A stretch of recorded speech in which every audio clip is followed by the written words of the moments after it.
The Demon Queen presents the defeated hero with an unexpected job offer to work in her castle. He trembles, completely overwhelmed by this bizarre turn of events. The hero shouts in disbelief, convinced there must be a catch to such favorable terms. A flashback reveals him 10 days earlier, being praised by the human king for another splendid victory. His Majesty's guards then present him with the promised reward for his service. Alan's polite gratitude quickly twists into stunned confusion upon seeing the contents. Inside the massive chest lies a pitifully small pile of coins, a laughable payment. The royal guards question his dissatisfaction, completely unfazed by the insulting reward. With a strained smile, he desperately asks His Highness if this paltry sum is truly everything. He reminds them he just vanquished an S-rank demon king responsible for destroying 7 cities. Alan forces a smile, admitting the king's glare is more terrifying than any demon he's faced. The king coldly confirms the reward is intentional, dismissing any notion of a mistake.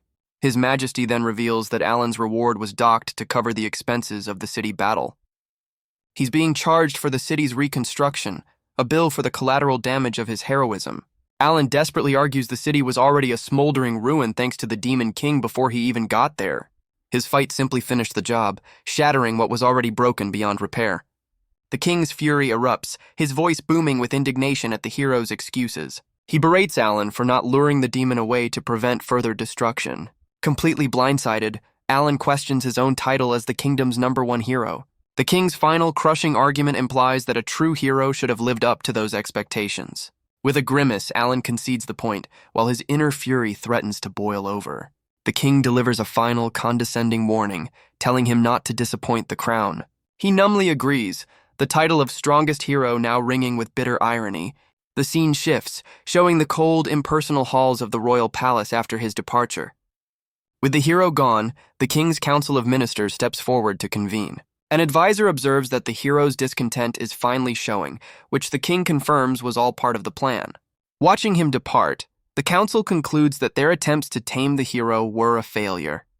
Unaware of the betrayal, the council behind him begins plotting how to dispose of him.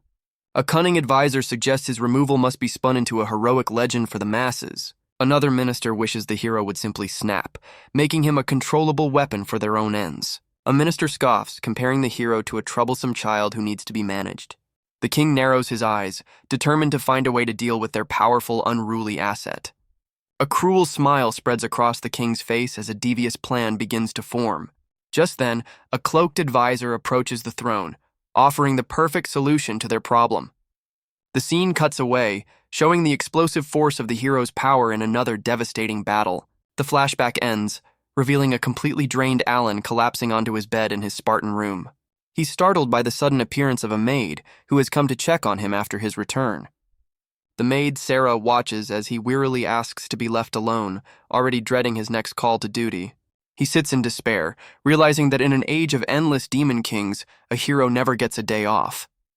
As he prepares for his next mission, he reflects on the 72 demon lords still out there, an endless cycle of war. He reads a report about the kingdom discovering its 100th hero, a fact that's getting a lot of buzz. He scans the hero rankings, seeing the top 10 spots are still held by the usual suspects. And sitting at the very top of that list is Alan himself, the strongest hero and the world's greatest protector.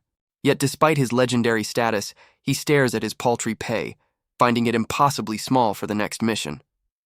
He bitterly contrasts his fate with lesser heroes who get rich and famous by cherry-picking easy fights.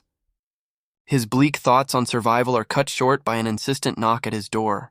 He's barely had a moment's rest before a royal official arrives to dispatch him on another quest. The official hands over a wax-sealed envelope containing his next set of orders.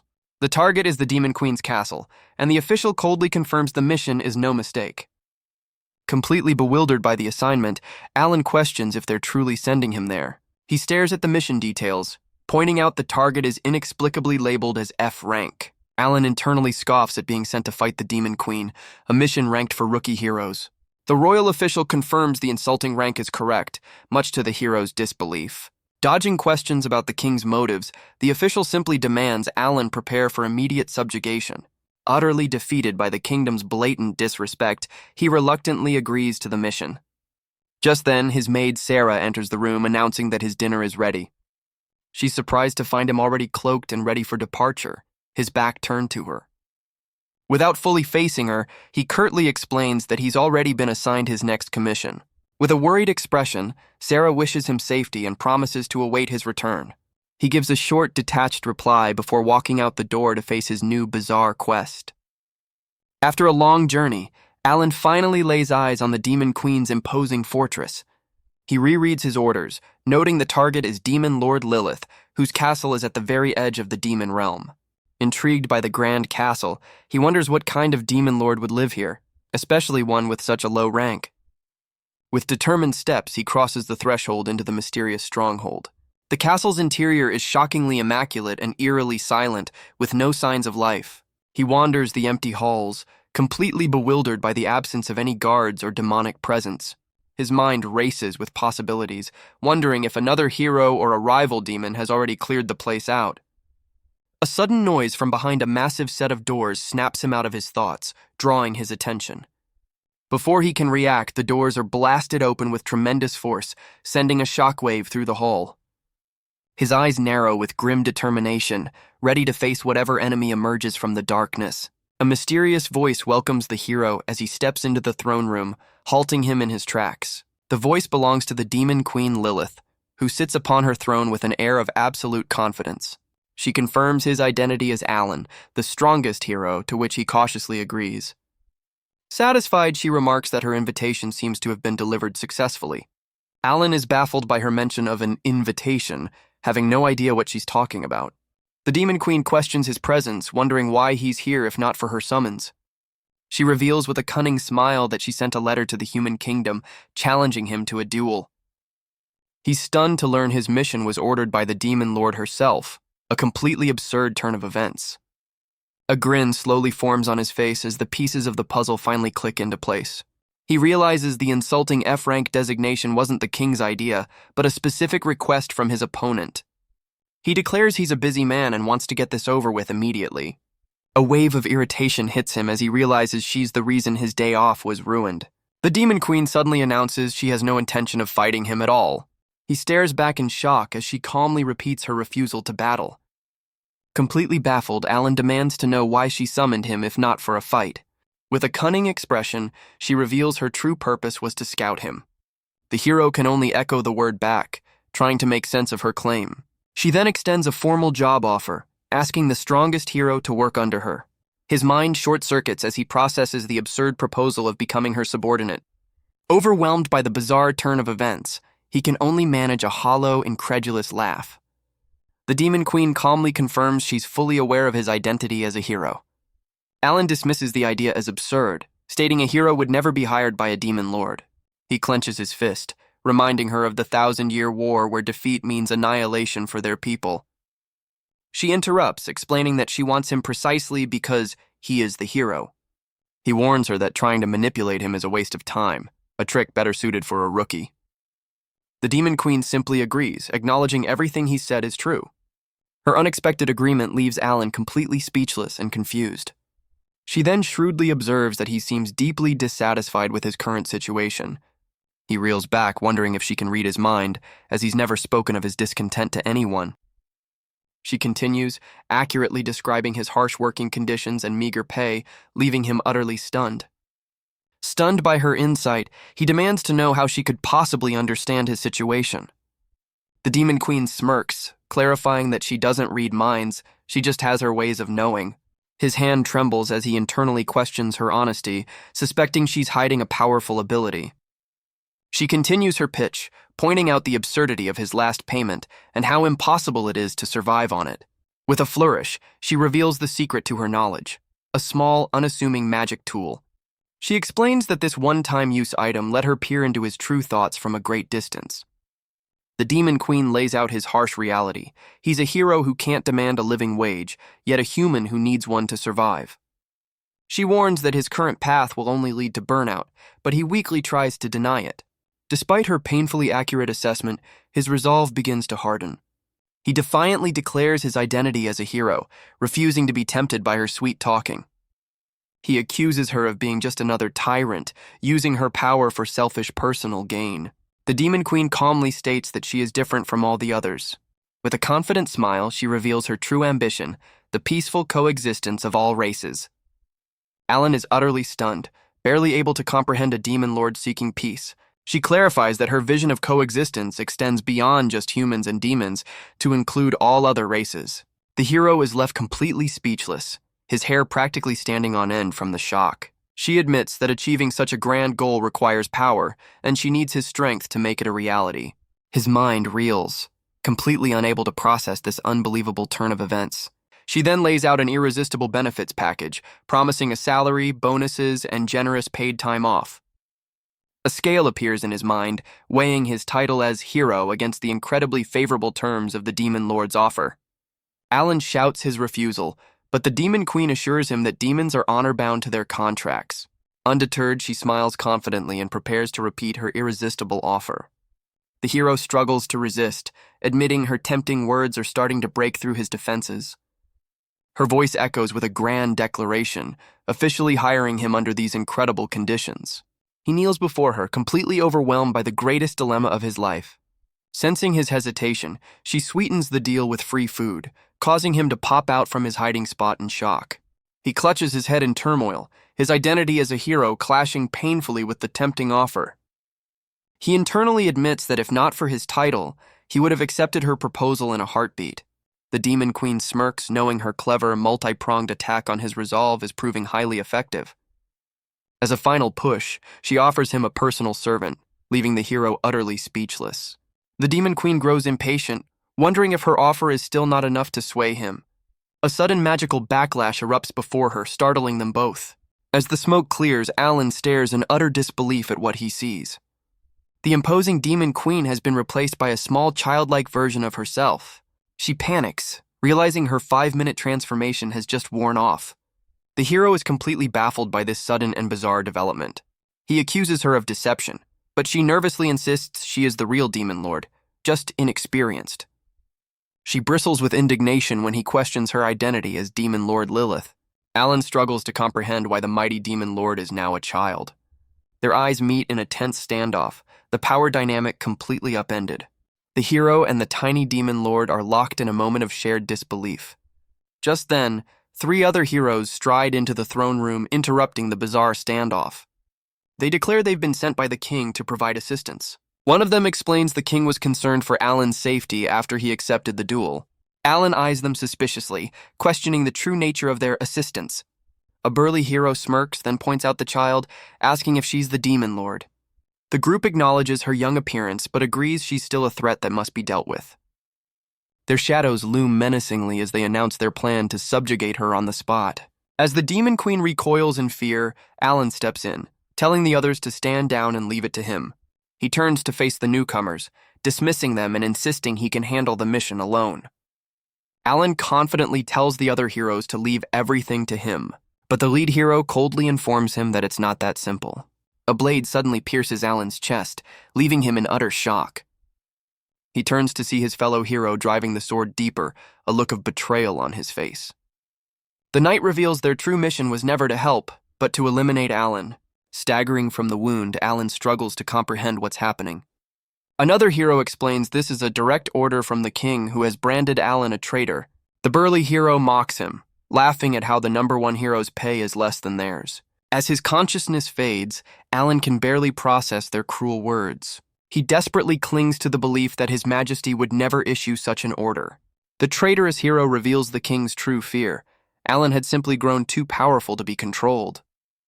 With his strength failing, the world's strongest hero crumples to the ground, his mission cut short by betrayal. His former comrades justify their treachery as a necessary act for peace, a logic Alan can't comprehend as he bleeds out. Ignoring their fallen leader, the heroes turn their attention to the Demon Queen, already calculating their reward for her defeat. Lilith erupts in fury, disgusted by their hypocrisy and questioning their right to the title of hero. The lead hero coldly declares that his duty as a hero is precisely why he must eliminate her. He confidently raises his holy sword, vowing to end her life and add another victory to his name. Suddenly, a massive shockwave shatters the throne room's grand window, interrupting his threat.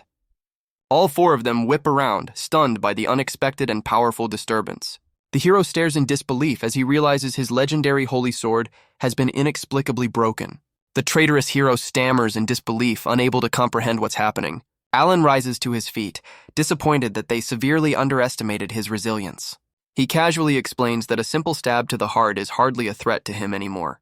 A text box reveals the holy power coursing through his veins has already healed the wound. With an icy glare, he informs them they should have aimed for his head to finish the job. As the heroes prepare to strike again, the Demon Queen commands them to stop. A sudden blast of energy sends the two assailants flying backward, their armor cracking under the force.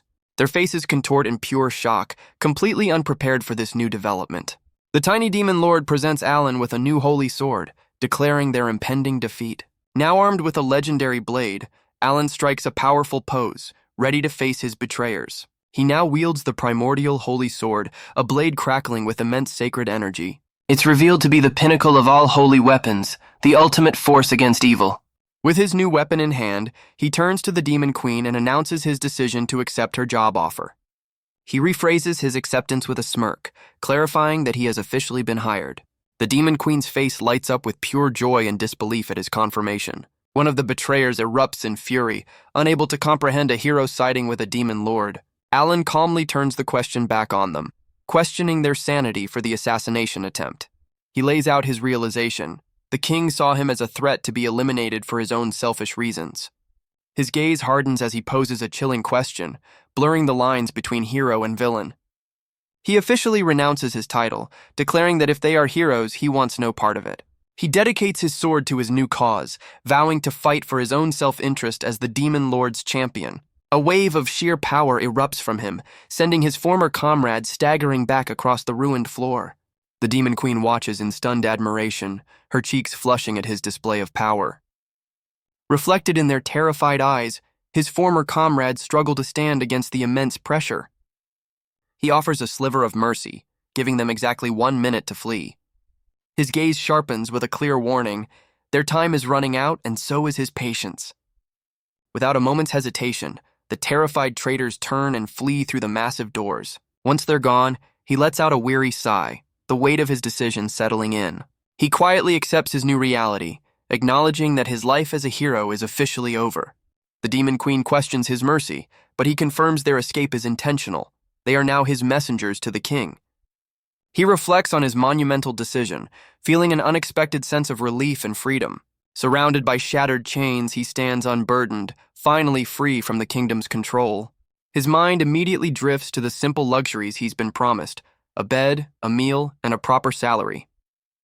A genuine smile spreads across his face as he concludes this new path might not be so bad after all. He steps forward with purpose, ready to make their unconventional alliance official. With a bright smile, he formally declares himself a subordinate of the Demon Queen. Lilith looks up at him, her eyes wide with a mix of shock and delight as she agrees. They playfully but firmly set the terms, reminding each other of the serious consequences of breaking their contract. He accepts his new role, vowing to fight for the young demon lord and her dream of coexistence. They both recognize the historic weight of their agreement, the first time a hero has ever worked for a demon lord. Their alliance will change the world forever, a monumental shift in power. Two mysterious figures appear, their expressions hinting at a secret plan. A group of women relax together, unaware of the events unfolding elsewhere. One of the women hides a mischievous smile, anticipating something exciting. The hero finds himself surrounded, the women's intentions unclear. One of the women displays a possessive smirk, hinting at a dominant personality. A young woman appears, her expression suggesting apprehension or discomfort. A message arrives, demanding privacy and hinting at an important royal decree. A formally dressed figure requests a private conversation with the hero. The hero's new allies are revealed, their relationship complex and intriguing. A door closes on a group of women as a long-haired man bids them a casual farewell. He's confronted by a stern aide who chides him for his intimidating expression. The man winks playfully, teasing the aide for being as strict as ever. Unamused, the aide delivers a sharp threat, warning him against any rebellious talk. He sarcastically feigns fright, then pointedly asks if they plan to dispose of him next. With a knowing smirk, he reveals he's aware of what happened to Alan. The aide is stunned, demanding to know how he found out about the secret mission. He boasts that news of the #1 hero travels fast, thanks to his network of informants. The aide retorts that he should have spoken up sooner, confirming the king's order was indeed real. Their eyes meet as he correctly guesses that the assassination attempt on Alan has failed. The long-haired man gives a smug, self-satisfied smile.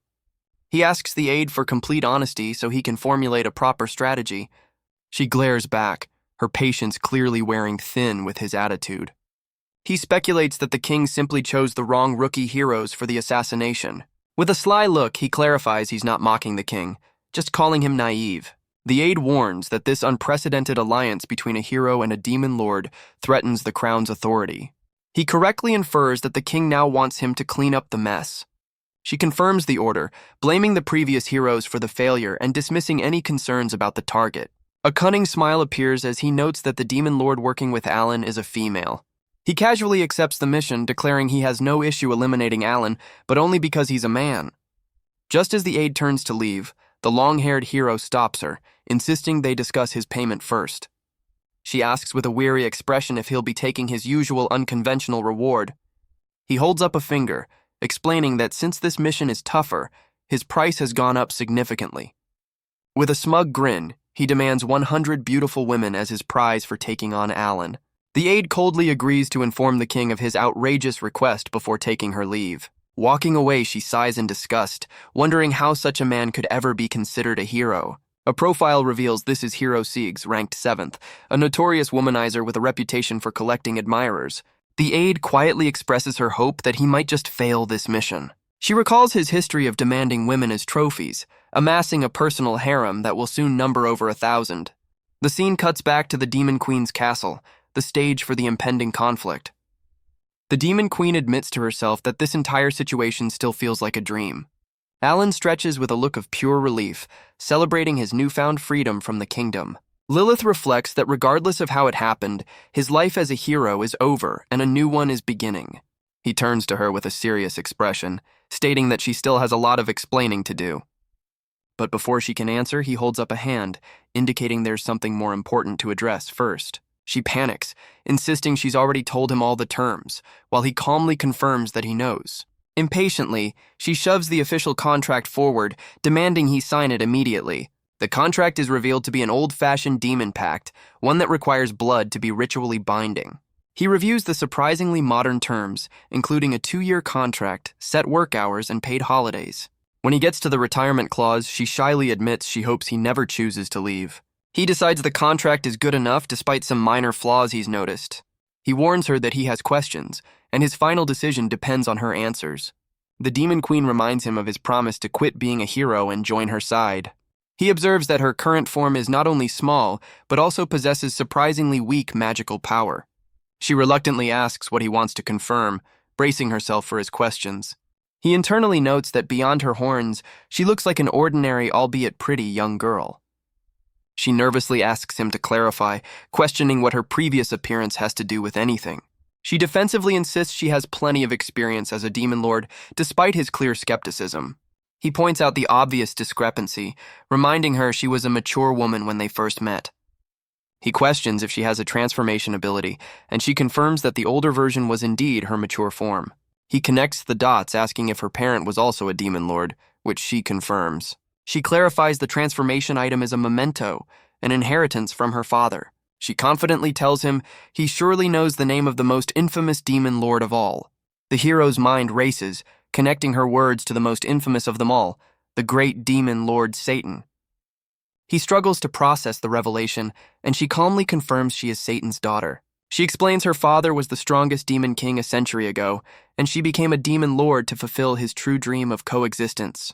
Her grand speech is cut short as she suddenly falters, looking weak and unsteady on her feet. He rushes forward in concern, but she weakly brushes it off, demanding he sign the contract. Frustrated by her stubbornness, he angrily questions if she's serious about the contract right now. Before he can argue further, she loses consciousness and slumps forward into his arms.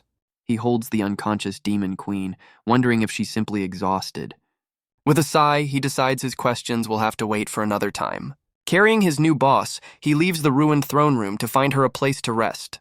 He walks through the empty castle halls, searching for a suitable bedroom for the demon queen. Alan gently lays the sleeping Lilith down on a lavish bed. Utterly spent, he collapses onto the bed himself, realizing just how much has happened in one day. He decides to postpone his interrogation, figuring tomorrow is good enough to get his answers. The next day, he knocks on her door, checking to see if she's finally woken up. Entering the room, he's surprised to find the demon queen is still fast asleep. He gently tries to rouse her, but she only stirs slightly, still deep in slumber. He watches her sleep, a small smile on his face as he notes how peaceful she looks. In her sleep, the young demon queen instinctively grabs onto his arm, holding it tight. Her eyes flutter open, and in her drowsy state, she mistakes him for her father. Coming to her senses, she blushes, recalling that he is the hero who is no longer a hero. Alan panics, trying to correct her lingering confusion between a demon lord and a hero. Suddenly wide awake, she points an accusing finger at him, much to his exasperation. She unleashes a flurry of panicked questions, while he tries to explain he only carried her to bed. Their argument escalates as she accuses him of being a pervert, which he vehemently denies. She angrily vows to one day become a stunning woman, and he sarcastically tells her to let him know when that happens. Alan turns away, already exhausted by his new boss's fiery personality. They both catch their breath, completely drained from their heated argument. The scene flashes back to her explanation of the powerful pendant she wears. Alan had asked if the item was a memento from her father, which she confirmed. She revealed its magic lets her assume a mature form, allowing her to live independently. He then questioned if she had any other subordinates, to which she nervously agreed. Back in the present, Alan announces it's time to continue his interrogation from where they left off. He points out that he can't sense anyone else in the castle besides her. She desperately tries to cover, insisting her other subordinates are just temporarily away. His sharp, skeptical gaze shows he doesn't believe a word she's saying. He presses for a number and she nervously claims to have 200 subordinates. Alan immediately calls her bluff, leaving the demon queen stunned that he saw through her lie. He calmly revises his estimate down to 2 people, then asks when they're expected back. Defeated, she admits that his blessing makes it impossible for anyone to lie to him. Cornered, she finally confesses the truth. She only has 2 subordinates in total. She then erupts, revealing one left to train a decade ago and the other is on an indefinite research trip. The hero can only stare in disbelief, completely baffled by her ridiculous situation. He bluntly concludes that she's essentially all by herself, a fact she can't deny. Alan realizes with a grim expression that she's been isolated in this huge castle for a very long time. She glares back defiantly, challenging him to judge her for living on her own. Lilith tries to justify her solitude, explaining that for a demon, a century is a relatively short time. Instead of judging her, Alan gently pats her head, telling her that her efforts have been amazing. The unexpected kindness leaves the young demon queen completely baffled. He quickly apologizes for the unconscious gesture, while she reacts with flustered surprise. With a calm expression, Alan confirms that he has heard enough and has no more questions. A nervous Lilith looks down, finally asking him what he's decided to do. He looks at her with empathy, asking if she's been lonely living all by herself in the massive castle. She grumbles to herself, annoyed that he sees her as just a helpless child with no subordinates. A knowing smile plays on his lips as she defensively asks what he's getting at. With a bright, decisive smile, he asks for the contract and declares that he will sign it. Her face erupts in pure, disbelieving joy as she asks if he's truly serious. He agrees to work for her, but playfully warns that she must honor all the terms of their deal. The demon queen's face lights up, her eyes sparkling with pure, unadulterated joy. She happily declares their contract official, while he insists he's no longer qualified to be called a hero. Leaping to her feet, she enthusiastically promises to uphold her end of the bargain. A sense of calm washes over him as he accepts her earnest vow. He then smirks, wryly admitting that the rest of the world would likely consider him a disgrace. With a quiet resolve, he tells her to simply call him Alan from now on. She beams with delight, formally welcoming him to her side. He returns the sentiment, officially sealing their unprecedented alliance. But their moment is cut short by a sudden, loud bang at the throne room doors, startling them both. A sudden presence at the door startles them both, and Alan immediately prepares to investigate. A long-haired man casually steps through a blasted open wall, complaining about the castle's untidiness. The newcomer, Hero Siegs, strikes a pose, looking unimpressed by his surroundings. He greets Alan with a smug familiarity, confirming their prior acquaintance. Alan sarcastically asks if Siegs is here for a rescue, but the hero confirms his intentions are the exact opposite. Alan looks utterly defeated, lamenting the unfairness of his situation yet again. Siegs reveals a small, ornate device, catching Alan's eye with its familiar design. It's revealed to be a sacred teleportation tool, a luxury item far beyond Alan's meager pay grade. Siegs then points at the small Lilith, expressing his disappointment that she's not the woman he was expecting. As Lilith questions the newcomer's identity, Alan explains he's the notorious womanizer, hero Siegs. Siegs expresses a predatory interest in Lilith, despite her current age. Lilith reacts with visible discomfort and apprehension to Siegs' words. Alan's internal monologue reveals Siegs' reputation as an insatiable womanizer. Alan warns Lilith about Siegs, sensing the danger he poses. Alan steps forward to protect Lilith, telling her to stay back. Alan and Lilith share a brief, silent exchange, seemingly strategizing. Alan expresses shock and disbelief, realizing something unexpected. Siegs reveals a weapon, implying Alan's realization is related to it. Siegs introduces his weapon, hinting at its unique properties. Alan reacts swiftly, seemingly intercepting an attack from Siegs. Alan realizes with frustration that Siegs' holy sword is already affecting the Demon Queen. The womanizing hero explains his blade's special ability to captivate and control any female. A close-up reveals Lilith's eyes have turned into hearts, confirming she's fallen under his spell. Alan stares in disbelief, demanding to know when the hero managed to enchant her. Siegs smugly declares that the Demon Queen is already his victim and gestures for her to approach. Now under his control, Lilith picks up the primordial holy sword, her intentions clear. She coldly orders Alan to be cut down, and he prepares to face his brainwashed new boss. With a powerful leap, the enchanted Lilith flies directly at Alan, ready to strike. She swings the legendary blade down towards him as Siegs watches with a triumphant smirk. Alan desperately blocks her attack, trying to break the spell by calling out her name. Siegs smugly notes that Alan's pleas are useless, but Alan realizes this and forms a new plan. He grits his teeth, acknowledging that breaking the spell on his new boss will be a serious challenge. Siegs boasts that he's in a different league than the rookies, a fact Alan grimly accepts. A text box explains that Siegs' power is linked to his mental strength, making his enchantment incredibly difficult to break. He stops his own fist inches from her face, unable to bring himself to harm the brainwashed Demon Queen. Deciding he has no choice, he disarms Lilith and leaps away, warning that his next move will hurt. Despite his efforts, the Demon Queen remains completely under the influence of the hero's charm magic. To his horror, she picks up Siegs' own holy sword, turning its captivating power against him. Siegs taunts him, anticipating his outrage and telling him not to make such a scary face. The womanizing hero smirks, admitting he's often told he doesn't act like a hero, but he still holds the title. A flash of recognition crosses Alan's face as he glares at the womanizing hero. He declares checkmate, certain that the womanizer's plan has already been foiled. Unfazed, Siegs casually dismisses the threat, promising to spare Alan for now.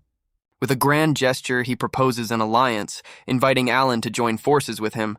Completely blindsided, Alan can only stare back in utter disbelief. He struggles to process the offer, questioning if the other hero is being serious. Siegs clarifies his grand ambition, for the two of them to conquer the world together. He argues that with their combined, unrivaled power, no one could possibly stand against them. Alan questions the hero's sanity, comparing his desire to rule by force to that of a demon lord, which Siegs readily admits. Still under his spell, Lilith asks why Siegs is bringing this up at this particular moment. Siegs reveals his true motive. Conquering the world is simply a more efficient way to claim all the women he desires. Alan lets out a dry laugh, finding the other hero's self-serving logic almost comically absurd. The womanizer tries to sweeten the deal, promising Alan his own share of the spoils and popularity. Siegs confidently declares that together they can have everything, including the entire world. Alan admits that such an ambitious and inviting story had never even crossed his mind. With renewed resolve, he states that titles like hero no longer hold any meaning for him. The womanizing hero looks on with a smirk, questioning if Alan is truly uninterested in his offer. Siegs mocks him, pointing out the hypocrisy of his morals after he's already sided with a demon lord. Alan stands firm with his new sword, declaring that no matter what, he can't forgive evil. He closes his eyes with a sigh, utterly exhausted by the other hero's twisted sense of justice. He reflects that while she's a demon lord, her dream for coexistence proves she isn't evil. Siegs calmly delivers an ultimatum, telling Alan to join him or face elimination. But Alan flatly refuses, declaring he's already made a binding contract with the Demon Queen. The brainwashed Lilith coldly agrees, stating it's a boss's duty to handle disobedient subordinates. He scolds his new boss, questioning how a demon lord could fall for such a simple brainwashing trick. Siegs boasts that no woman can resist his charm, lamenting that Alan wasn't born female. Ignoring his words, the enchanted Lilith lunges forward, determined to carry out Siegs's order. Alan reveals the pendant he took from her, calling out her name in a final attempt to break the spell. As he touches the pendant to her chest, her own will fights back, rejecting the womanizer's control. A powerful shockwave erupts from her, shattering the enchantment and sending the holy sword flying. The pendant's defensive magic not only breaks the spell, but transforms Lilith back into her powerful adult form. Alan can't help but admire her mature form, noting she looks as good as ever. The Demon Queen becomes flustered by his gaze, angrily telling him to look away. Siegs, however, openly admires her, confirming his reputation for seeking out attractive women. Alan explains he exploited the pendant's automatic defense system to break the spell, warning her not to fall for it again. The womanizer scoffs, pointing out that her freedom is only temporary and she's still vulnerable to his power. With a smug look, Siegs interrupts their reunion, casually tossing his holy sword aside. He declares his intent to recapture her by force, vowing to make the Demon Queen his once more. The two sides face off in the ruined throne room, preparing for the inevitable confrontation. Alan calmly asks the womanizing hero stares in confusion, unable to grasp what just happened. Alan draws attention to the womanizer's blade, asking if he's finally noticed the change. He reveals the secret to the enchantment. The hero's sword manipulates the air, a trick he plans to counter with a gust of wind. He unleashes a powerful whirlwind, clearing the air and catching the other hero completely by surprise. With a confident smile, he boasts that any ability is easy to overcome once its principles are understood. The force of his counterattack sends the massive chandelier swinging wildly overhead. Annoyed, the womanizer declares he'll keep things simple, planning to defeat Alan before turning his attention back to the Demon Queen. However, Alan moves faster, closing the distance to strike before the other hero can react. With a single decisive blow, he disarms the shocked hero, sending the enchanted blade flying. He stops his hand just short of a final blow, declaring that the so-called hero simply isn't strong enough. Alan tells the disgraced hero to quit and go back to his women, an order Siegs surprisingly accepts. He follows up with a single devastating punch, sending the womanizer hurtling through the air. The womanizing hero is launched from the castle, soaring through the air like a discarded toy. He plummets toward the distant ground, a tiny speck against the sky after his decisive defeat. The Demon Queen worries about the mercilessness of the attack, but Alan coolly notes that heroes are resilient. Alan immediately asks about his payment for the job, but the Demon Queen flatly denies his request, leaving him stunned. She cheerfully offers him a compliment instead of cash, looking forward to their future work together as he stares back, unimpressed. He lets out a sigh and decides to forgive her, wryly accepting his new role as her subordinate. His easy acceptance catches her off guard, bringing a faint blush and a delighted fanged smile to her face. She looks at him with a pleased and slightly smug expression, overjoyed that the strongest hero is truly on her side. The scene cuts away from the castle, their new alliance now firmly established. Meanwhile, back in the human kingdom, Alan's maid Sarah waits patiently in her room. She fondly recalls a past moment with Alan, a faint blush revealing her deep affection for him. Her quiet thoughts are suddenly interrupted by a sharp knock at her door. A voice from the hallway calls out, specifically seeking Hero Alan's personal maid. The door swings open as a man confirms her presence and steps inside. The royal aide coldly informs Sarah that she has been transferred and must prepare to leave at once. She stares back in confusion, unable to process the sudden news of her reassignment. When she questions the order, the aide cruelly reveals her duty to Alan has been terminated. The aide's cold, impassive expression confirms the kingdom's decision is absolute. The aide coldly explains that her master is no longer considered a hero. Sarah's eyes widen in utter disbelief, unable to comprehend the statement. The official story is laid out. Alan is a traitor who sided with a demon lord and attacked his fellow heroes. She desperately refutes the accusation, certain that her master would never betray the kingdom. As proof, the aide reveals that Hero Siegs returned gravely injured, his holy sword shattered, naming Alan as his attacker. The aide coldly tells her to accept the shocking truth, leaving no room for doubt. To prevent panic, the kingdom plans to handle the situation appropriately before any public announcement. The chilling reality of their plan is revealed, an order to eliminate Alan at all costs. The maid is completely horrified by the kingdom's ruthless decision. With newfound determination, she clenches her fist and agrees to the transfer, accepting her new role. Sarah makes a shocking declaration, surprising the royal aide. Her determined gaze reveals a newfound resolve. Sarah struggles with her emotions, conflicted by her duty. Lilith nervously explains her inexperience to Alan. Lilith expresses discomfort as Alan initiates a compromising action. Alan tries to reassure Lilith, but his words seem to have the opposite effect. Lilith pleads for mercy as Alan continues. Lilith feels overwhelmed and expresses her fear.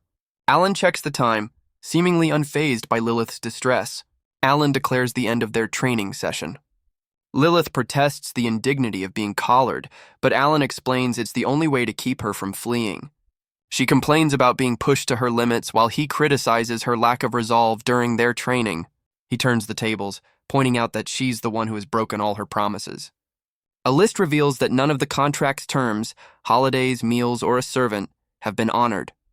She desperately tries to justify the situation, asking who would manage the castle if he took a day off. Utterly resigned, Alan declares he'll just handle all the chores himself. Lilith suddenly volunteers to do everything, but he complains that she's the source of his problems.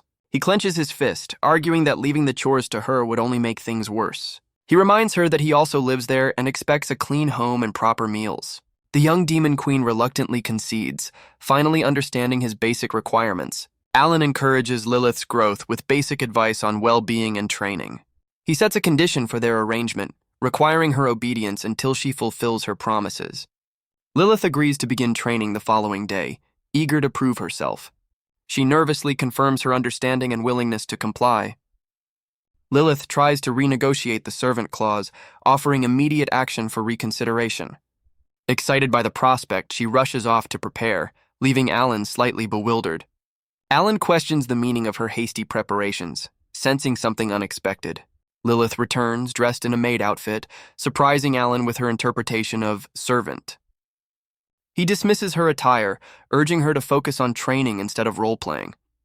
Lilith clings to him, desperately protesting against the idea of abandoning her maid persona. He's taken aback as a voice from the doorway insists that she is the maid he's looking for. Alan whips around, his expression shifting from confusion to utter disbelief. Standing in the doorway is a familiar figure in a maid's uniform, causing him to freeze in place. He recognizes the woman as Sarah, his former personal maid, leaving him completely speechless. She explains with a gentle smile that she came to bring him home since he was taking too long. Sarah confidently reintroduces herself, playfully asking if he could have possibly forgotten her. The former hero is still reeling, struggling to comprehend her unexpected arrival. He quickly denies forgetting her, his mind racing to understand how she found him. He internally admits he's been worried about how his supposed betrayal has affected her. A confused Lilith tugs on his sleeve, asking who this new woman is and pointing out she also claims to be a maid. Alan confirms to the Demon Queen that the newcomer is indeed Sarah, his personal maid from the capital. Sarah's gaze falls upon the tiny Lilith, questioning if this child is truly the infamous Demon Lord. He apologizes for his drastic change in career, admitting he should have discussed it with her first. But Sarah calmly reveals she's already aware of his decision to quit being a hero and join the Demon Lord. She declares her unwavering loyalty, vowing to follow him wherever his new path takes him. Alan is stunned, realizing she willingly traveled to the dangerous demon realm just to find him. With a confident smile, Sarah reaffirms her commitment, promising to be by his side no matter what. He closes his eyes in quiet contemplation before opening them with a look of renewed resolve. Alan formally accepts her offer, telling Sarah he will be counting on her from now on. Later, the trio sits at a dining table covered in empty plates, having clearly enjoyed a massive feast together. Lilith enthusiastically praises Sarah's incredible cooking skills, impressed by the feast. Sarah announces she's tired from her journey and needs to rest, which Alan readily agrees to. The Demon Queen follows suit, yawning as she heads off to bed, leaving Alan alone at the table. In the darkness, a thought bubble reveals Sarah is also preparing for something. The young Demon Lord is seen fast asleep, tucked into her lavish bed. A close-up shows her sleeping peacefully, completely unaware of her surroundings. A shadowy figure quietly enters the room, stepping softly across the floor. The figure drags a large, imposing object behind them, scraping it along the ground. Sarah looms over the sleeping Demon Queen, brandishing a massive hammer with a menacing look. Her eyes glint with a terrifying intensity, revealing a shocking and sinister intent.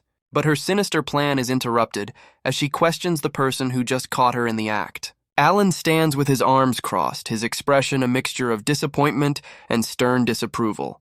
The maid lowers her gaze, her murderous intent foiled by her master's sudden appearance. He calmly walks into the room, casually asking if she needed something from the sleeping demon queen. Ignoring him, Sarah raises the massive hammer again, preparing to bring it down on the unsuspecting Lilith. But Alan's hand shoots out, stopping the weapon mid-swing as he tells her it doesn't suit her. A close-up shows his iron grip, completely neutralizing her attempted assault. She strains against his hold, her face contorting with effort, but she's utterly overpowered. The slight commotion causes Lilith to stir in her sleep, completely unaware of the life-or-death struggle above her. Alan gently takes the weapon from her, calmly scolding her for taking a prank on a sleeping child too far. Her hands tremble, but her grip on the massive weapon remains firm and determined. She pleads with him to move, insisting the child is an enemy that must be eliminated. He calmly clarifies that he's no longer a hero, and the girl is just his difficult new boss. His sharp gaze reveals he knew she was planning this from the very beginning. A flashback reveals her understanding that the kingdom has branded them both as traitors to be executed. She passionately declares that to her, he will always be the greatest hero she has ever known. The memory shifts to their first meeting, where a younger Alan warmly welcomed her to his service. She had formally accepted the position, bowing deeply before her new master. He had playfully told her to relax, suggesting they were both rookies who could get along. It's revealed she was assigned to him by a twist of fate, as no other maid was available at the time. A flashback shows Alan gratefully thanking Sarah for her work, establishing their early professional relationship. The memory shifts to a more familiar scene, with Sarah chiding a sheepish Alan for his untidiness. His reputation as a hero is shown, standing victorious over the remains of a massive, defeated beast. Whispers in the capital spoke of his growing fame and the rumors of him getting a new maid. Back in the present, Sarah coldly sizes up Lilith, deciding the rookie maid is no longer necessary. She turns to Alan, her expression unreadable as she says she has something for him first. Changing the subject, she announces her intention to prepare a meal, a clear attempt to distract him. The memory returns to a time when Alan gifted her a beautiful pendant he found on a mission. She fondly recalls welcoming him home, a cherished moment between them. Alan reveals he rejected an offer from the higher-ups to replace her, proving his loyalty long ago. He explains the gift is a token of his gratitude, a promise of their continued partnership. The maid quietly processes his heartfelt words, her expression unreadable. The memory shows Alan telling her he specifically refused a replacement because he wanted her to stay. He admits his own shortcomings, explaining that her presence is what he truly values. Alan confesses that her welcoming him home is the greatest reward after any battle. Overcome with emotion, tears of gratitude stream down her face at his heartfelt confession. In that moment, she made a solemn vow to become the best maid for the world's greatest hero. He asks her to stay by his side, completely unaware of the profound impact his words have had. Back in the present, she insists that nothing has changed. He is still the kindest and strongest person she knows. Alan cuts through the tension with a sharp question, asking what she plans to do after she gets rid of him. She reveals her twisted logic. She'd rather end his life herself than let him be killed as a traitor by the kingdom. With chilling resolve, she declares that wherever he goes, even in death, is where she belongs. The commotion finally rouses the demon queen, who groggily complains about all the noise. Alan chides her for her lack of awareness, but she retorts that he has some serious explaining to do. Her eyes go wide as she finally takes in the bizarre scene of Alan restraining his hammer-wielding maid. The demon queen points at the weapon, innocently asking Sarah why she's holding such a thing. Ignoring the question, Sarah tightens her grip on the hammer, her murderous intent unshaken. Alan shoves her back, causing the wild swing to miss and shatter a nearby portrait instead. A worried Lilith asks Alan what's happening, still trying to process that his maid is the aggressor. He steps in front of his boss, declaring this is a private and very serious problem between him and Sarah. Sarah squares off against Alan, her massive hammer poised to strike the sleeping demon queen. He speaks her name with a heavy heart, his expression filled with disappointment. She pleads with him to stand aside, insisting this is a burden she must bear for his sake. With a furious cry, she lunges forward, determined to eliminate the demon queen. Her mind flashes back through cherished memories of her time serving the kind young hero. Their gazes lock in a silent, emotional standoff, a battle of wills between master and maid. She swings the heavy weapon down with deadly force, aiming to end the conflict once and for all. But Alan effortlessly intercepts the blow, stopping the massive hammer with a single hand. Instead of fighting back, he pulls her into a firm embrace, thanking her for her loyalty. Completely stunned by his gentle response, Sarah can only stare in utter disbelief. Her eyes fill with despair as she whispers that it's already too late for apologies. Alan apologizes for leaving without a word, thanking her for caring so much about him. He reassures her that he's still the same person and asks her to hear his side of the story, which she quietly agrees to. She asks if he truly betrayed the kingdom, but he clarifies that it was the kingdom that betrayed him first. He confesses that he has indeed become an enemy of the kingdom and allied himself with the demon lord. Sarah quietly processes the shocking revelation, her expression unreadable. Despite his warning that she'll become a traitor too, she stubbornly refuses to leave his side. Gripping his hand, she reaffirms her vow to follow him no matter where his path leads. She pleads with him to let her stay, promising she'll be useful, and he quietly considers her request. A faint blush appears on his face as he admits she's always been helpful and that he wants her to stay with him. He formally asks if she will continue to serve as his personal maid. With a radiant smile, Sarah wholeheartedly accepts, reaffirming her dedication to him. She makes a solemn vow to stay by his side, even if it means following him into death. The Demon Queen can only stare, completely baffled by the intense human drama unfolding before her. Later, Alan praises Sarah's cooking, grateful to have a proper meal and his maid back. He glances over, noticing that his new boss seems unusually on edge. Alan asks why Lilith is so terrified, but Sarah feigns ignorance with a calm expression. She explains she simply woke the Demon Queen up, prompting Alan to ask exactly how she did it. A panicked Lilith warns him that his maid is dangerous, forcing Alan to demand an explanation from Sarah. Sarah casually materializes the massive hammer, revealing the terrifying method she used for a wake-up call. Sarah explains she resorted to extreme measures since the Demon Queen wouldn't wake up. A flashback reveals she slammed the massive hammer right beside the terrified Lilith's head. Alan remains utterly unimpressed by her justification, while Lilith shivers in fear. The Demon Queen furiously points at the maid, insisting that Sarah is the true demon. Lilith continues to grumble, concluding that all heroes must be insane to employ someone so dangerous. Despite her fear, she takes a hesitant bite of the food, still muttering about the maid's evil nature. Her complaints are instantly forgotten, as her eyes sparkle with pure bliss over the delicious taste. Alan points out her hypocrisy, as she now praises Sarah's cooking and celebrates having a good maid. The Demon Queen retorts that someone who cooks this well couldn't possibly be a demon, leaving Alan exasperated. He wryly concludes that if Sarah is an angel, then she's technically Lilith's natural enemy. The Demon Queen nervously tries to negotiate a day off, appealing to the maid's sense of reason. But Alan announces a tough training session, prompting Lilith to mutter that Sarah is the real demon here. Sarah backs him up with a sweet smile, threatening to withhold lunch if the Demon Queen disobeys. Defeated, Lilith can only lament from afar that her new maid is far more demonic than she is. Later in the training hall, the young Demon Queen questions the point of all this grueling exercise. Alan reminds her they must be prepared for another hero attack, but she questions why she needs a hero's help. He clenches his fist, declaring that their plan for coexistence will fail if he's the only strong one. Terrified of sparring with him, Lilith suggests they switch opponents for the day. Sarah calmly accepts the challenge, ready to train the Demon Queen if her master wishes it. Alan formally asks his maid to take over, and she stands ready to begin the intense session. Lilith questions if she'll be fighting Sarah, and Alan confirms, adding a slight handicap to the match. He sets the terms. Sarah is forbidden from using weapons or magic, relying only on physical combat. The Demon Queen remains skeptical, believing the so-called handicap is hardly a disadvantage for the maid. With a confident smirk, Alan tells her not to worry, hinting at a hidden twist in the training.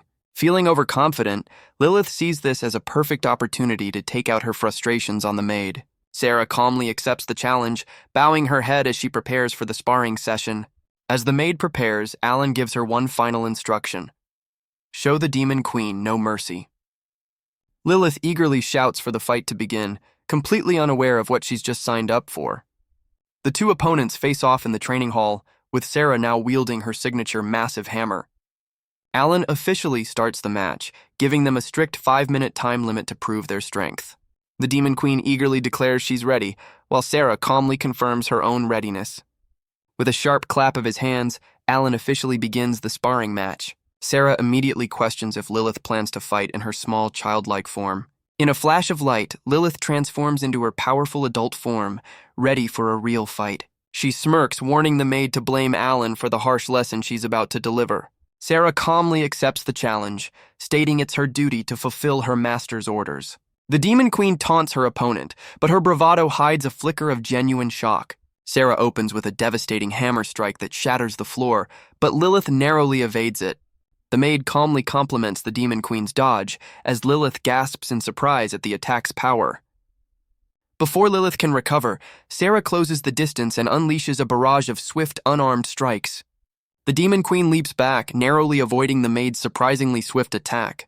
Lilith's face contorts in shock, barely managing to block the relentless assault as Alan watches approvingly. The maid internally assesses her opponent, concluding that if Lilith were human, she'd be a top-ranked hero. Lilith's mind reels, unable to comprehend how a normal human could possess such overwhelming power.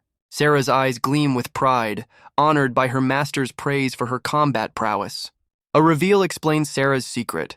Born without magic, her potential was converted into pure physical strength, surpassing even Alan's. Alan gives Sarah the green light to go all out, assuring her that the Demon Queen's adult form can take the punishment. Overwhelmed by the maid's sheer force, Lilith screams in frustration, convinced that Sarah is the real demon. An hour later, the Demon Queen lies defeated on the floor, completely drained and unable to continue the grueling session. Alan scolds his exhausted boss for her poor performance, telling her to learn from Sarah, who remains perfectly composed and ready for more. Alan announces the break is over, but the exhausted Demon Queen insists she can't go on. He points out that she managed to hold her adult form for 10 seconds longer, much to her surprise. Alan explains that her movements have improved, and the pendant's power is growing along with her own strength. He concludes that continued training will allow her to maintain her transformation for extended periods. Frustrated with the slow pace, Lilith demands a shortcut to power, like a special tool for demons. She desperately clarifies that even a powerful weapon would be an acceptable alternative to more training. Her words give Alan pause as he considers the possibility of such an item. The Demon Queen suddenly has a flash of realization, remembering something important. She nervously admits that such an item does exist, but hesitates to reveal the details. To Alan's complete shock, Lilith confesses that the powerful demonic item was stolen. She reveals the Demon Sword of Demise, the most powerful in the realm, was stolen 5 years ago. Alan scolds her for her carelessness, but she insists she never expected thieves in her remote castle. He recalls a low-threat demon lord of swords, deemed inactive and not a danger to the kingdom. Lilith nervously confirms that a man became a demon lord right after the theft, identifying him as the culprit. Relieved to have a lead, Alan announces they're leaving, with Sarah in tow and a confused Lilith watching. He declares with unwavering resolve that their mission is to retrieve the stolen demon sword. The scene shifts to another imposing castle, the presumed lair of the new demon lord. A clawed hand holds a meager collection of coins, its owner clearly unimpressed by the amount. A subordinate explains the low tax collection is due to the territory's poverty, warning that more pressure will lead to starvation. The new demon lord clenches his fist, threatening to cut his subordinate's pay if he doesn't collect more. He grips the stolen sword, coldly warning that his subordinate will be the one to starve if he fails. The terrified underling agrees, clenching his fist as he accepts the impossible order. The new demon lord decides he's content for now and won't challenge stronger foes just yet. He smirks, musing that the powerful sword might elevate him to the rank of a deadly sin demon lord. Identified as Demon Lord Liba, he boasts that achieving his new title was a simple task. Meanwhile, Alan, Sarah, and Lilith arrive at the gates of Liba's formidable castle. Alan grips his own blade, turning to his companions to ask if they are prepared. The trio confirms their readiness, steeling themselves for the impending infiltration. Wasting no time, Alan unleashes a devastating attack that blows a massive hole in the castle wall. The sudden explosion sends Liba's guards reeling in shock and confusion. The trio charges through the newly made entrance, ready to face whatever lies ahead. Alan smirks, coolly explaining his preference for a direct surprise attack. Lieb's guards scramble in panic, trying to sound the alarm about the intruders. Before they can react, Alan moves in a flash, effortlessly neutralizing the demonic soldiers. He notes with disappointment how weak the guards are, just as a massive figure blocks their path. Sarah volunteers to take the lead, ready to clear a path for her master and the Demon Queen. But Alan suddenly halts, sensing a much more formidable presence ahead. An imposing elderly demon in full armor appears, vowing that the intruders will go no further. The old demon glares, angrily declaring that this is his castle and they are not welcome. Alan looks on with a hint of a smile, relieved to finally find a competent opponent in the castle. Alan questions the old demon's claim to the castle as the warrior vows to stop them. The former hero puts the pieces together, asking if the old demon is the castle's original master. The demon's fury confirms it, revealing his disdain for the usurper who took his throne. Before the old warrior can strike, Alan's hand moves with lightning speed to intercept him. With a single decisive strike, Alan neutralizes the powerful demon, ending the fight instantly. The defeated demon looks up in shock, recognizing the overwhelming power of a hero. Instead of finishing him, Alan calmly offers the former demon lord an unexpected proposition. He lays out the terms. They'll defeat the new demon lord and return the castle to its rightful owner. In exchange for this favor, Alan demands the old demon's full cooperation. He clarifies it's not subjugation but an alliance, asking for the veteran warrior's help on their mission. The old demon stares in disbelief, unable to comprehend a hero forming an alliance with a demon lord. Alan clarifies he's no longer a hero, but a subordinate of Demon Lord Lilith. He adds that while she's small now, she has the potential to be great, much to her annoyance. The veteran warrior's eye widens, struggling to accept that Alan serves this child. Alan calmly confirms the unbelievable truth without a hint of hesitation. The old demon clenches his fist, demanding to know if Alan is truly serious about his offer. With renewed hope, the former ruler formally requests their help in reclaiming his castle. Alan confidently accepts the mission, leading his team deeper into the fortress. In the throne room, the usurper Demon Lord Liba is startled by their sudden arrival. The trio confronts the new Demon Lord, with Alan immediately identifying the stolen sword at his side. Liba recognizes Lilith and mocks her for the castle's lack security that allowed his theft. The usurper taunts the Demon Queen for allying with a hero, questioning her pride. Alan steps forward confidently, promising the new Demon Lord a swift and decisive end. A text box explains the stolen sword grants its wielder unlimited magical power and one other ability. Liba scoffs at the idea of being defeated by a hero and prepares to demonstrate the sword's power. The blade's true power is revealed, summoning a monstrous three-headed hound that reflects its user's soul. The new Demon Lord orders his summoned beast to attack, but Alan remains completely unfazed.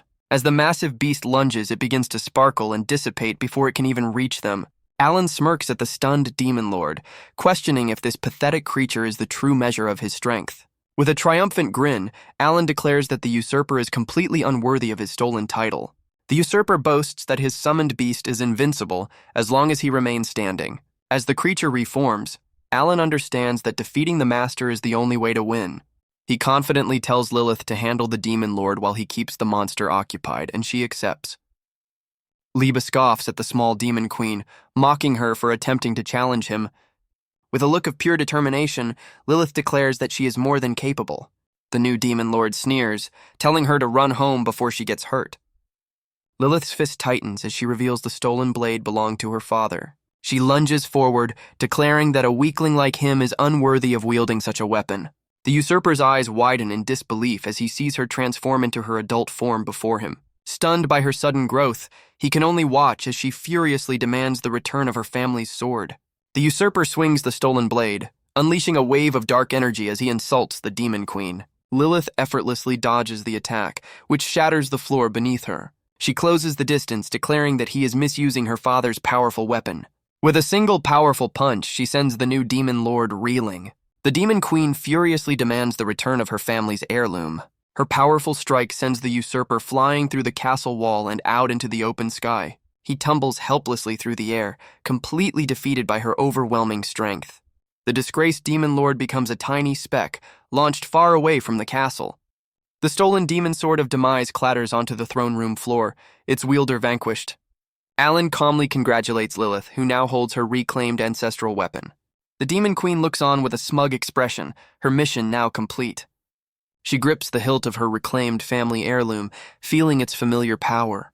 A faint blush appears on her face as she looks up with a fanged, grateful smile. Overcome with emotion, she kneels and quietly thanks Alan for his invaluable help. Later, Alan relaxes in a large, steaming bath, taking a well-deserved break. However, he mutters to himself, clearly not a fan of the bath's hot water. Nearby, Sarah diligently washes a reluctant Lilith's hair, much to the Demon Queen's annoyance. He watches from the main pool as the maid continues her thorough cleaning duties.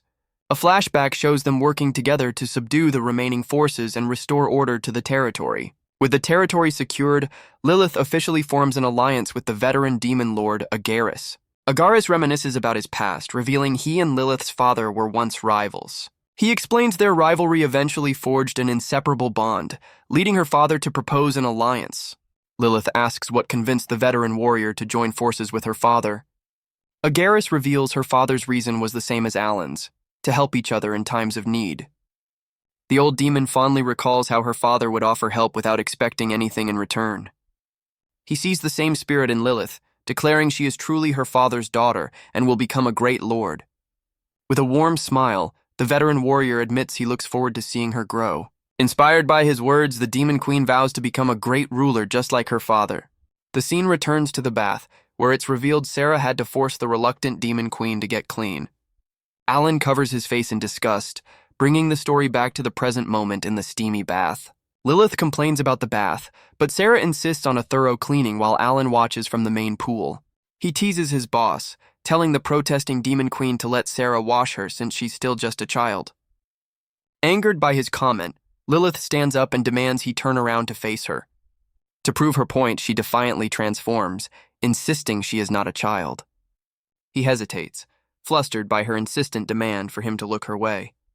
With a faint blush, the former hero cautiously turns to see what the commotion is about. Alan is completely stunned as he's met with the sight of the Demon Queen in her full adult form. She smirks triumphantly, gloating that he finally sees her as she truly is. The flustered hero yells at her, scolding her for wasting her precious power on such a trivial display. She ignores his complaint, demanding he acknowledge her as an adult, while he just wants her to be more modest. She teases him about his lack of composure, questioning if the strongest hero is so easily flustered. With a smug grin, she demands he admit that she has won their little argument. The Demon Queen gleefully points out her subordinate's flustered state to his own maid. However, Sarah calmly turns the tables, questioning if the Demon Queen feels no shame for her bold display. The maid's words finally sink in, as Lilith slowly processes the implications of the situation. A sudden wave of horrified realization washes over the Demon Queen's face. Overwhelmed with embarrassment, her face flushes bright red as she becomes completely flustered. Panicked, she flees the bath in a mortified frenzy while Sarah calls after her to dry off. Alan lets out an exhausted sigh, completely drained by the chaotic scene. He reflects on the recent events, feeling a twinge of guilt as he finally gets a moment of peace. He recalls his former life as a hero, a constant cycle of fierce battles and near-death experiences. Even in moments of rest, he was tormented by an obligation to fight for those in need. His unwavering resolve was to fight relentlessly, never resting until peace was won. Back in the present, he decides to leave the bath, worried about his two companions. Sarah appears, reassuring him that Lilith has already gone to her room. He turns around, surprised to find his maid standing there, also prepared for a bath. She calmly informs him that after tending to the Demon Queen, it is now his turn for her care. The maid points out he can't wash his own back, but he seems reluctant to accept her help. Flustered, Alan insists he is perfectly capable of washing himself. She formally requests to wash his back, using the moment to apologize for her earlier actions. Alan closes his eyes with a sigh before reluctantly opening them, a faint blush on his cheeks. He finally gives in, agreeing to let her wash his back, a request she formally accepts. Sarah begins to gently scrub his back, fulfilling her duty as his personal maid. She comments on the toughness of his back, a result of his relentless training. He fondly recalls how she was always there for him during his grueling training days. The maid quietly confirms she remembers, her expression showing deep understanding. Suddenly, she wraps her arms around him from behind, catching him completely off guard. She holds him in a tight embrace, resting her head on his shoulder in a moment of vulnerability. Sarah confesses that while he fought and trained, all she could ever do was watch from the sidelines. She reveals her deep-seated feeling of helplessness, limited to only waiting for her master's safe return. He turns his head, taken aback by the raw emotion in her voice. A flashback reveals the agonizing loneliness she endured, always trusting he would come back. The memory shows her constant fear that one day her master might not return from battle. Back in the present, he turns to face her, offering a sincere apology for the pain he caused. She pleads with him to never leave her behind again, and he gently reassures her with a comforting touch. Sarah reaffirms her unwavering devotion, asking him to promise he'll stay as she wants to serve only him. He makes a solemn vow right then and there, swearing he won't disappear again. A confident smile crosses his face as he realizes he can now rely on his talented maid to help with the demon lord. With tears in her eyes, she desperately asks for his promise one last time, needing his absolute certainty. He gives his word, admitting that leaving her was the one and only time he ever broke a promise to her. The Demon Queen strains with all her might, struggling to lift the massive ancestral sword. Alan and Sarah watch as Sarah dryly points out this is Lilith's 10th failed attempt. After Lilith complains about the sword's weight, Alan suggests she use her pendant to augment her strength. She's shocked that it works, but Alan bluntly reminds her that she's still not strong enough on her own. With renewed determination, the Demon Queen vows to master the powerful weapon as soon as possible. He reminds her that time is short and her training must begin immediately. 3 days later, a completely drained Lilith sits on the floor, begging for a day off. As she denies losing her drive, Alan and Sarah agree that it's time to focus on the less exciting aspects of her training. Alan considers how much more she can handle, deciding to increase the intensity of her regimen. He challenges her to prove her resolve, but she can only complain about her unusual fatigue. Alan explains the sword's drawback. While it grants limitless magic, it drains the user's physical stamina. The Demon Queen uses this as an excuse to stop training, defiantly declaring she's taking a break. Alan counters her excuse, stating that if her body is weak, they'll train her mind instead. Lilith questions his sudden intensity, wondering what has him so on edge. He admits to having a bad feeling, explaining his unusual sense of urgency. The former hero clarifies that it's more than a simple hunch, even without concrete evidence. He reveals his unease is directed at the human kingdom, which has been suspiciously silent. Alan predicts the kingdom, backed into a corner, is undoubtedly planning its next move against them. He considers the kingdom's options, wondering which heroes they would send to face him. He takes her hand, reminding her of her ultimate goal to become the next great demon lord. He confronts the Demon Queen, asking what she's trying to run away from. She defiantly declares she doesn't want to train, prompting a sharp rebuke from her subordinate. His words strike a chord, and she reaffirms her goal to become a great ruler like her father. He offers his full support with a warm smile, promising they will help her accomplish her goal. With renewed determination, she clenches her fist and agrees to do her best, ready to resume her training. The training resumes, with Alan observing as Lilith slowly learns to wield the demon sword against Sarah. Although her technique is still clumsy, she's gradually getting the hang of the powerful weapon. His maid interrupts his internal monologue, pointing out that he's been muttering to himself the entire time. He admits he's been thinking about her progress, wishing she had a real opponent to test her skills against. Sarah suggests a solution, proposing they consult their new ally, Agaris, for a suitable sparring partner. Sarah questions his deep thought, but he brushes it off, lost in his own internal debate. He considers asking Agaris for help, but worries the old demon has grown too fond of Lilith to be a proper opponent. His train of thought is suddenly broken as his senses flare up, detecting an unexpected presence. He realizes Lilith has sensed it too, concluding they aren't hostile since they passed the castle's barrier. The two women turn towards the entrance as Lilith confirms they have an unexpected visitor. A flustered demon subordinate bursts in, calling out to the trio as Lilith wonders who he is. Alan recognizes the demon as one of Agaris's men, while Sarah explains she knows him from helping with the town's reconstruction. The former hero asks what brings him here, and the subordinate confirms he has an urgent report. Alan's expression turns grim as he presses the demon for details on what has happened. The subordinate delivers the grave news, revealing that a powerful dragon lord has suddenly appeared. A shocked Lilith demands confirmation, as the subordinate verifies a dragon lord is flying over their territory. Alan calmly inquires about the damage, learning that while there is none, the townspeople are terrified and in need of help. He turns to his companions to confirm their willingness to help, and Sarah immediately agrees on his behalf. Wasting no time, Alan decides to head out, accepting that Agaris will provide a full briefing on the situation. The Demon Queen reluctantly agrees to accompany him, her expression a mix of duty and fatigue. The scene shifts to the imposing fortress of their ally, the veteran demon lord Agaris. Alan is stunned to learn this dragon lord was a comrade of Lilith's father, a warrior he thought had died in the final battle. Lilith recalls riding the dragon with her father, prompting Alan to speculate it's the same one causing the current disturbance. She fondly remembers the Dragon Lord as a gentle giant, insisting his current behavior is completely out of character. Alan offers a reassuring pat on her head, attempting to comfort her as they try to solve this new mystery. Alan tells a worried Lilith that everything will make sense once she sees the Dragon Lord for herself. The trio enters a meeting room, sitting down with Agaris to discuss the unfolding situation. The Demon Queen urgently asks Agaris to confirm if a Dragon Lord is truly in their territory. The veteran warrior admits he never expected to encounter this particular individual again so soon. Alan agrees, acknowledging that this unexpected reunion is a surprise for everyone involved. Lilith seeks clarification, questioning if this is the same Dragon Lord she remembers from her childhood. Agaris confirms the sighting with certainty, explaining that he witnessed the dragon's presence himself. With a determined look, the Demon Queen asks for the Dragon Lord's current location. The old demon clarifies that while the appearance matches, he defers to Lilith's judgment on whether it's truly him. Alan points to a map, revealing the Dragon Lord was spotted near the first town they recently brought under their control. Agaris advises Alan to avoid the town if a battle breaks out with the Dragon Lord. Lilith agrees to try her best to keep the fight away from the town.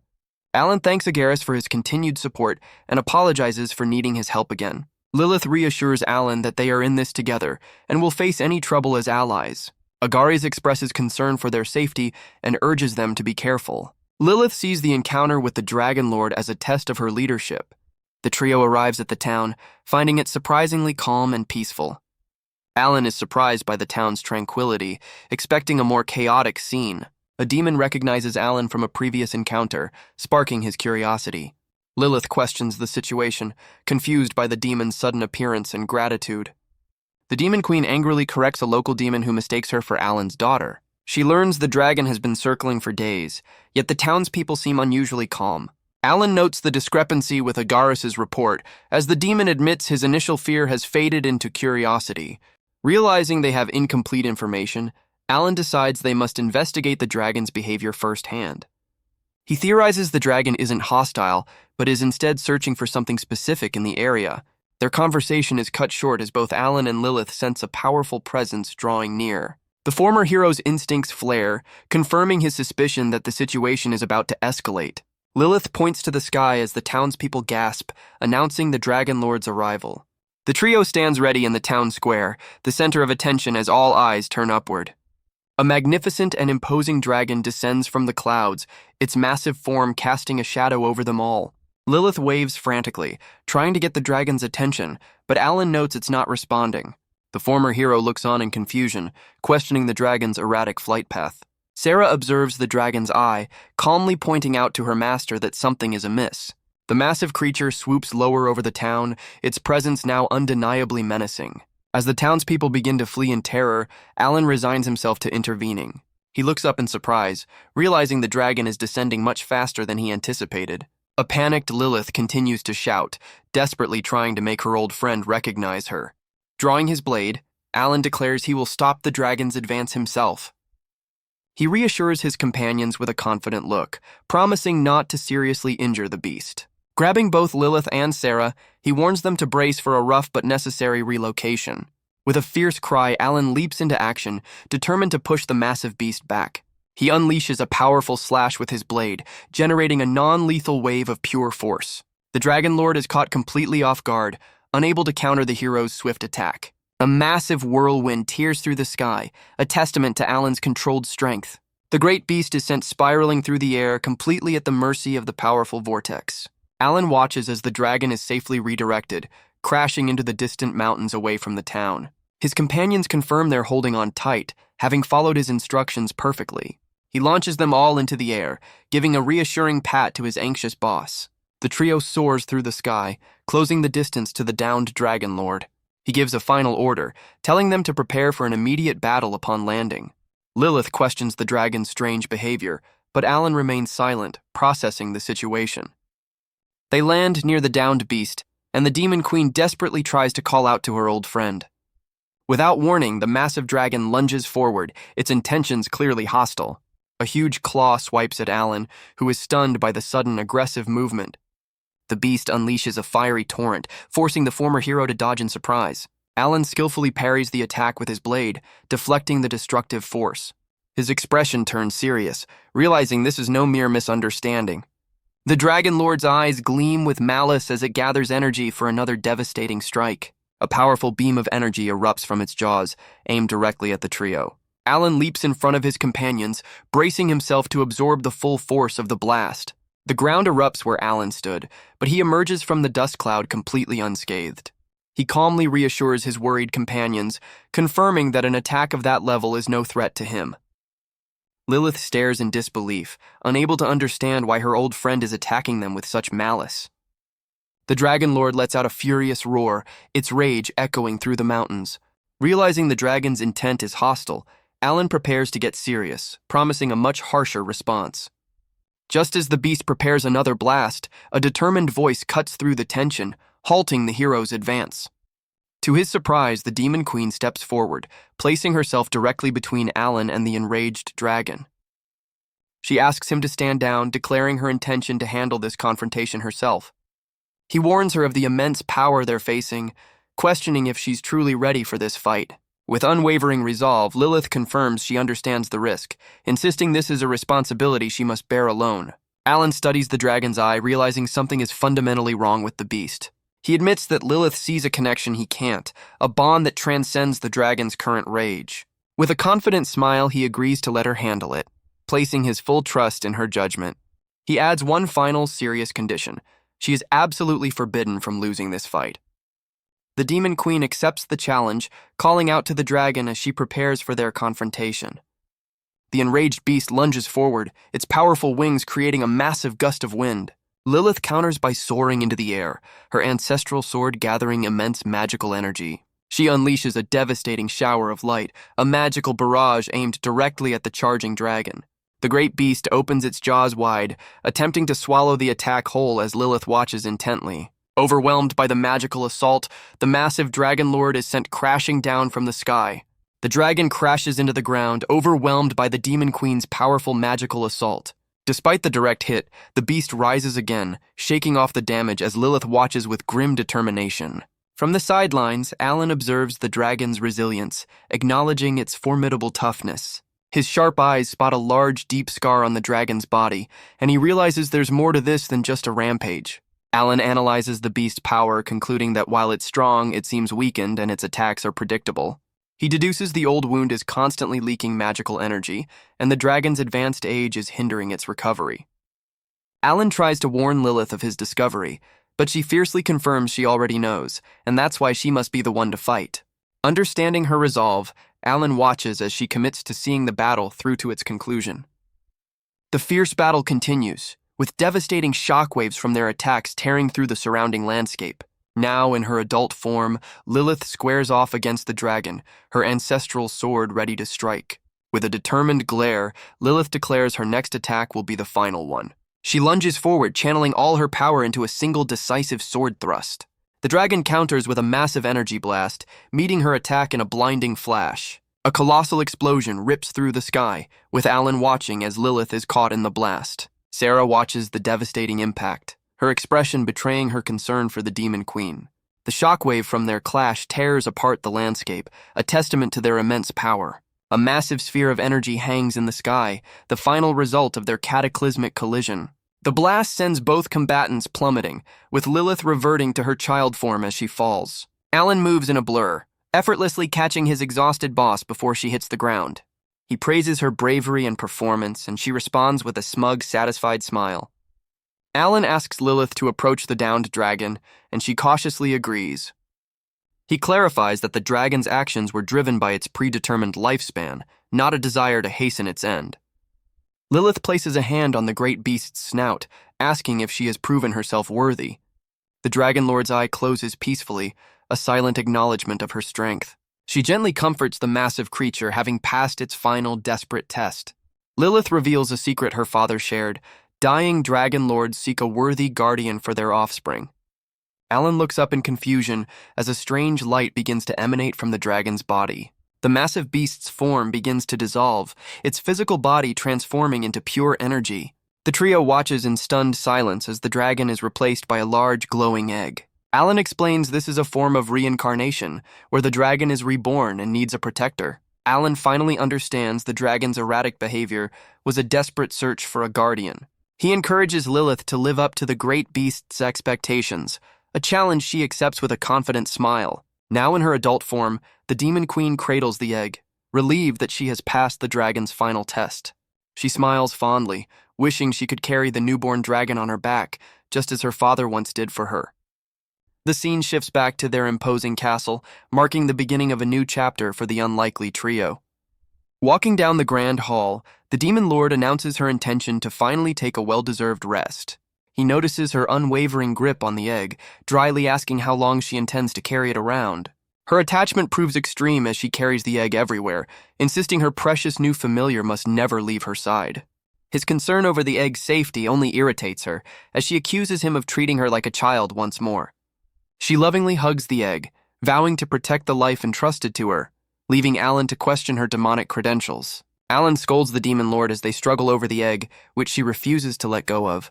He finally snatches the egg away, declaring he's confiscating it for its own safety. A distraught Lilith desperately tries to reclaim her child, accusing him of being cruel. The former hero has a sudden moment of understanding, taken aback by her genuine distress. He concedes they need to find a proper solution, admitting he's unsure how to handle the situation. The scene shifts to a grand hall, hinting at a more dignified arrangement for the precious egg. Their solution is revealed. The dragon egg now rests safely in a nest atop an ornate pedestal. The trio observes the new setup, with Alan declaring it a much better arrangement for everyone. Lilith gently touches the egg, asking when it will hatch, but Alan can only guess it will take years. He uses the moment to remind her that her training will now become even more intense. Lilith groans, dreading the impending training session announced by Alan. Lilith dramatically accuses Alan of trying to kill her with the intense training regime. Alan smirks, pleased with Lilith's progress despite her constant complaints. Lilith questions Alan's urgency, confident in their current strength and stability. Lilith suggests a break, but her hopeful expression quickly turns to concern as Alan disagrees. Alan explains his wariness, emphasizing the need for caution despite their recent successes. Alan lists their achievements, highlighting Lilith's rapid growth and the acquisition of powerful assets. Lilith playfully acknowledges Alan's recent praise, hinting at a shift in their dynamic. Alan and Lilith discuss the kingdom's suspicious silence, noting their lack of response to recent provocations. Alan seeks Sarah's opinion on the kingdom's unusual inactivity, sensing a hidden agenda. Sarah agrees with her master, noting that after 2 failures, the kingdom will likely make a more decisive move. The former hero speculates the king will dispatch an elite team, narrowing the potential candidates down to 2 specific individuals. He confirms that only the highest-ranking heroes would stand a chance against him. A confused Lilith asks who they are discussing, completely out of the loop. The scene shifts to the human kingdom's royal castle, where a tense meeting is underway. Inside the castle, the council feels the immense pressure of a race against time. One advisor argues that they need a concrete plan, not just an acknowledgement of the urgency. Another proposes a direct solution: summon all top-ranked heroes and unleash their full might. A third advisor counters, pointing out that gathering their strongest heroes would leave the kingdom defenseless against other threats. The council turns to their silent king, desperately pleading for a decision before the situation spirals out of control. The king broods over the crisis, considering which hero could possibly match Alan's power. Just then, 2 figures enter the throne room, offering their assistance to the troubled monarch. A young man in shining armor and a serene woman stride forward with purpose. The king's face lights up with relief as he welcomes the newly returned heroes. The woman, identified as the 9th-ranked hero Floria, greets the council with a calm smile. Her companion, the 2nd-ranked hero Rain, expresses his relief that the kingdom is still standing. The king formally addresses the 2 powerful heroes, preparing to ask them for a difficult favor. But Rain already knows, correctly guessing their mission involves their former comrade, Alan. The king is taken aback by his foresight, as Rain confirms he's heard the troubling rumors. The monarch confirms the worst. Alan's betrayal is real, and he tasks the 2 heroes with resolving the desperate situation. Floria confidently reassures the king, her smile unwavering. She declares that even a former comrade will be judged for his sins, solidifying her righteous stance. Rain formally accepts the mission, vowing to live up to the kingdom's high expectations. The king offers Rain a tempting reward, the title of strongest and the rank of first hero. A pleased Rain accepts the honor, his ambition clearly sparked by the king's promise. With their orders received, the two heroes depart, walking down a grand castle corridor. Floria observes her companion, noting that he seems unusually delighted by their new mission. Rain turns back, feigning surprise at her pointed observation. She smirks, confirming that he looks nothing short of ecstatic to face his old friend. A close-up on Rain's eyes reveals an intense, hidden excitement for the coming confrontation. The hero feigns politeness, promising to be more careful with his excitement. A flashback reveals that for Rain, Alan has always been an insurmountable wall. Alan was always the supreme hero, the one who reigned at the very top. Because of Alan's dominance, Rain was relegated to second place, often called a mere substitute. But beneath the title of hero, Rain is still human, capable of intense emotions. He harbors complex feelings that he rarely allows to surface. For instance, a dark ambition has been festering within him for years. He's been consumed by feelings of inferiority, defeat, and negativity. Back in the present, Lilith asks for the names of the heroes Alan mentioned. He confirms that while he is the strongest individual, those two are the most powerful duo. The two heroes arrive, standing united before the imposing demon castle. Alan's eyes widen in shock as he senses the sudden and powerful presence of his former comrades. He bursts into the room, urgently warning his companions that their enemies are already here. Rain and Florea stand with calm confidence, their mission to confront their old friend finally beginning. The two groups face off in the grand hall, the inevitable confrontation happening sooner than expected. The former hero glares at his old comrades, muttering his clear disdain for their arrival. Rain greets his former rival with a confident smirk, acknowledging their long-awaited reunion. Floria expresses her righteous disappointment, judging Alan for siding with the forces of evil. In her adult form, Lilith warns Rain not to be fooled by her childlike appearance. As Sarah watches silently, Rain dismisses Floria's caution, his true focus fixed firmly on Alan. Alan warns his former comrade not to make any careless moves, his eyes narrowing with focus. The former hero cuts to the chase, asking if they're here on the king's orders to eliminate him. Sarah immediately refutes the accusation, fiercely defending her master's honor. Floria mockingly laments how a supposed hero of justice could succumb to the forces of evil. Her condescending gaze then falls on Sarah, pitying the maid for her tragic loyalty. The insults prove too much for Sarah, whose expression hardens as she vows not to forgive the slight against her master. Sensing her fury, Alan places a hand on her shoulder, entrusting her with a new power. A glowing artifact materializes in his hand, which he then places into hers. He then assigns his team their roles, pitting Lilith and the newly empowered Sarah against Floria. As Alan grins with anticipation, Sarah confirms their mission to a nervous Lilith, telling her to prepare for battle. Alan clenches his fist, knowing that taking out these two heroes will put the kingdom on the defensive. With a determined shout, he explodes forward, closing the distance to begin the duel. The two former comrades meet in a powerful lockup, testing each other's strength in a shower of sparks. The rivals lock eyes, a silent challenge passing between them as the tension mounts.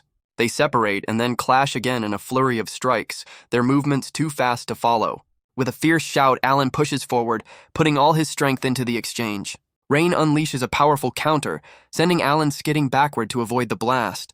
Rain smirks confidently, confirming he's going all out and won't hold back against his old rival. Alan meets the glowing blade, accepting the challenge with a sense of honor. His gaze sharpens with resolve, ready to face his former comrade with everything he has. Rain's attack connects, tearing through Alan's shoulder with surprising force. The former hero grits his teeth, momentarily thrown off balance by the unexpected power. Alan is sent skidding across the floor, barely managing to withstand the powerful blow. Rain smirks, admitting he was aiming for a much more decisive strike. But Alan calmly observes his wound already healing, noting that top heroes all have recovery skills. He reveals his own ability is so potent that even a fatal wound wouldn't be enough to stop him. The former hero casually brushes off the damage, his shoulder completely restored. Rain counters that even his recovery has limits, threatening to destroy him from the inside out. The second-ranked hero declares Alan's reign is over, but the former hero vows he won't surrender his title. Meanwhile, on the other side of the hall, Lilith and Sarah prepare to face off against the determined Florea. Sarah questions Floria's condescending attitude, demanding an explanation. Floria mockingly dismisses Alan's strategy to split them up, calling it a terrible idea. From across the hall, Rain reveals the grim truth. Lilith and Sarah were merely a sacrifice. Floria confidently declares that an ordinary woman and a demon child are no match for a hero of her caliber. Sarah calls out her opponent's arrogance, but Floria insists she is simply stating a fact. With mock sorrow, Floria laments that she must now eliminate her deceived friend Sarah. Sarah's eyes narrow with cold fury, completely unmoved by the hero's crocodile tears. Floria's unwavering ideology is revealed. She will eliminate evil by any means necessary. Her strict adherence to her own virtues earned her the title of the most virtuous hero. She summons her massive cross-shaped holy sword, preparing to deliver her righteous judgment. Floria names her weapon the Holy Sword of Justice, Themis. Lilith stares in disbelief, shocked by the sheer size and power of the weapon. She struggles to comprehend how such a massive, cross-shaped object could be a holy sword. With a prayer on her lips, Floria leaps into the air, preparing to bring her massive weapon down. She declares her intent to deliver a merciful end to her sinful sisters below. The holy sword slams into the ground with devastating force, creating a massive explosion of energy. But Sarah intercepts the blow, effortlessly blocking the attack as Lilith calls out her name in concern. Floria's eyes widen in shock as she senses an undeniable holy power emanating from Sarah's blade.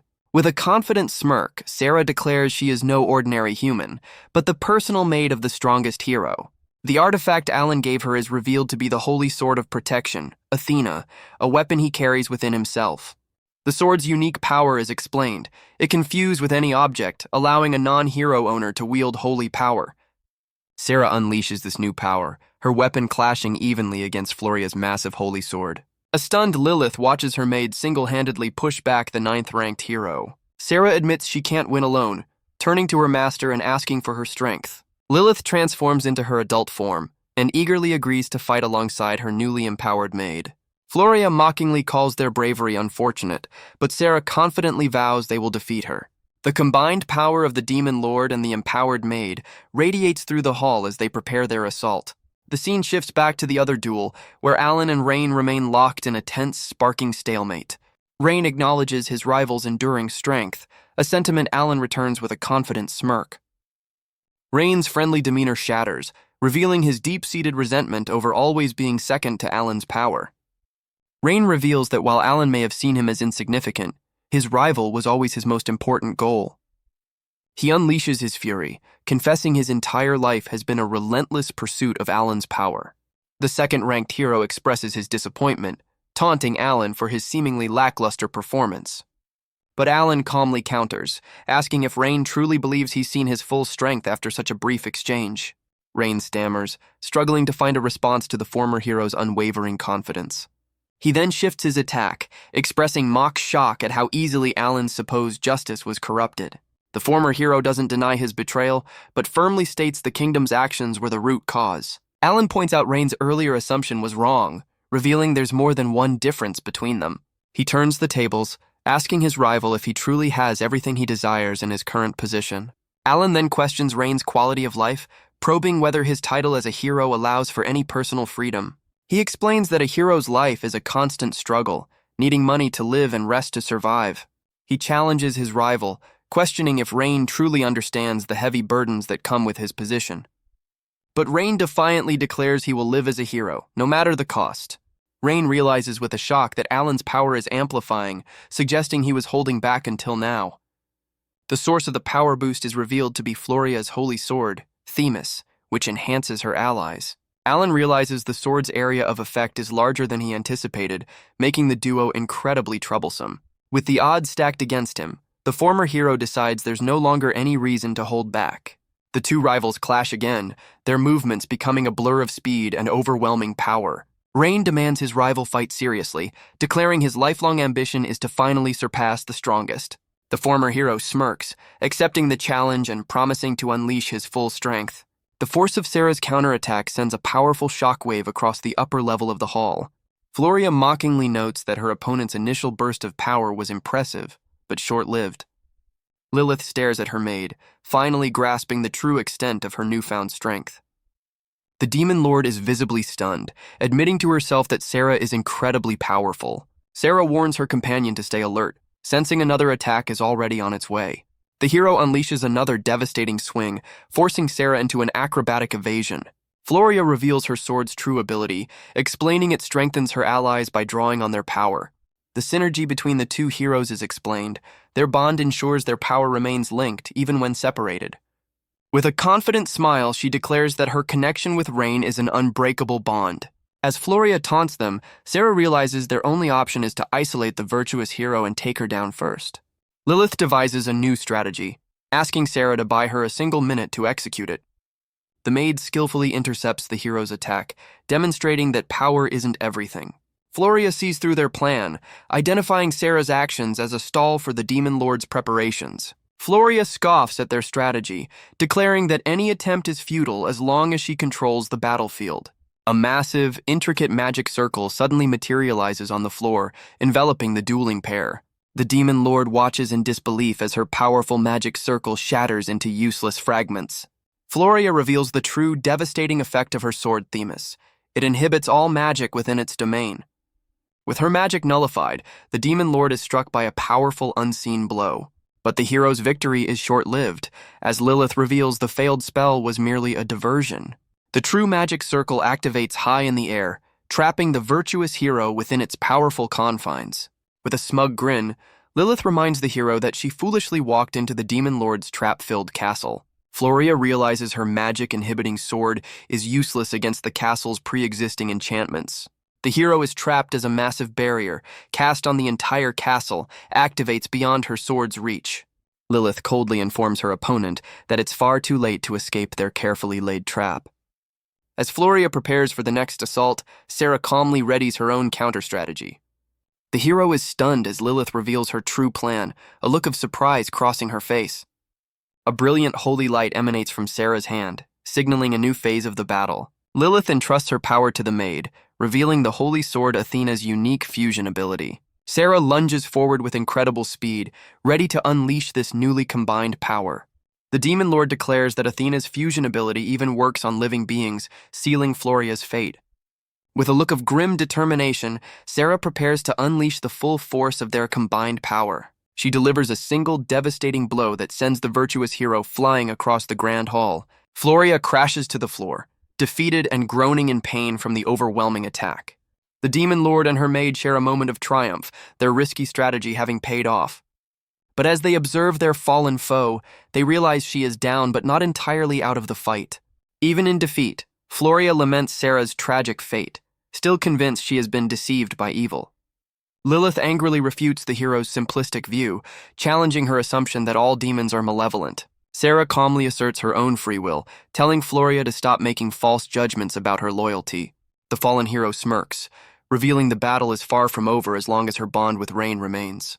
A massive surge of holy power erupts from Floria, flowing directly toward her fighting comrade. Lilith and Sarah observe their fallen opponent, with the Demon Lord declaring their side of the battle settled. In a symbolic victory, Sarah stands over the defeated Floria, marking the end of their intense confrontation. The scene flashes back a few minutes, returning to the still-raging duel between Alan and Rain. Alan looks on in surprise as Rain absorbs the massive surge of holy power sent by his defeated comrade. Now supercharged, Rain unleashes a ferocious new assault, forcing Alan onto the defensive. The second-ranked hero channels this amplified energy, unleashing a devastating wave from his sword. Alan's momentary concern for his companions gives Rain an opening to taunt him for his distraction. The former hero acknowledges his rival's continuously growing power, which Rain credits to his unbreakable bond. Rain's blade shines with immense holy energy as he prepares to unleash his ultimate attack. In a blur of speed, Rain appears directly behind a stunned Alan, ready to land a decisive blow. Alan swiftly parries the sneak attack, his blade meeting Rain's with a sharp clang. The rivals are locked in a fierce exchange, their blades clashing with explosive force. The former hero internally acknowledges that his opponent is proving to be a formidable challenge. Rain smirks with confidence, already planning his next phase of attack. Alan recalls that his rival's taunt was the only reason he detected the otherwise flawless stealth approach. Rain mockingly offers to increase his speed, but Alan remains unfazed by the threat. The former hero's heightened senses are explained. He can predict attacks by tracking presence, air currents, and consciousness. Rain's blade connects with Alan's arm, but the former hero manages to block the strike just in time. With a knowing grin, Rain reveals he has figured out Alan's technique of light refraction, much to his rival's surprise. Alan's invisibility trick is detailed. He used holy energy to bend light but couldn't erase his presence entirely. With his trick exposed, Alan is forced back on the defensive, parrying Rain's relentless assault. Rain taunts his rival, smugly pointing out that Alan's invisibility trick is now completely useless against him. Unfazed, Alan acknowledges his opponent's cleverness and prepares for the next phase of their duel. Rain unleashes a new technique, causing his holy sword to radiate with an intense, blinding light. The former hero finds himself surrounded by floating orbs of light, realizing he's been trapped with no clear escape route. He realizes with a jolt that Rain secretly deployed this trap during their previous high-speed exchange. With his opponent cornered, Rain prepares to unleash a devastating attack on the trapped hero. The orbs of light begin to ricochet within the barrier, creating a chaotic cage of high-speed projectiles.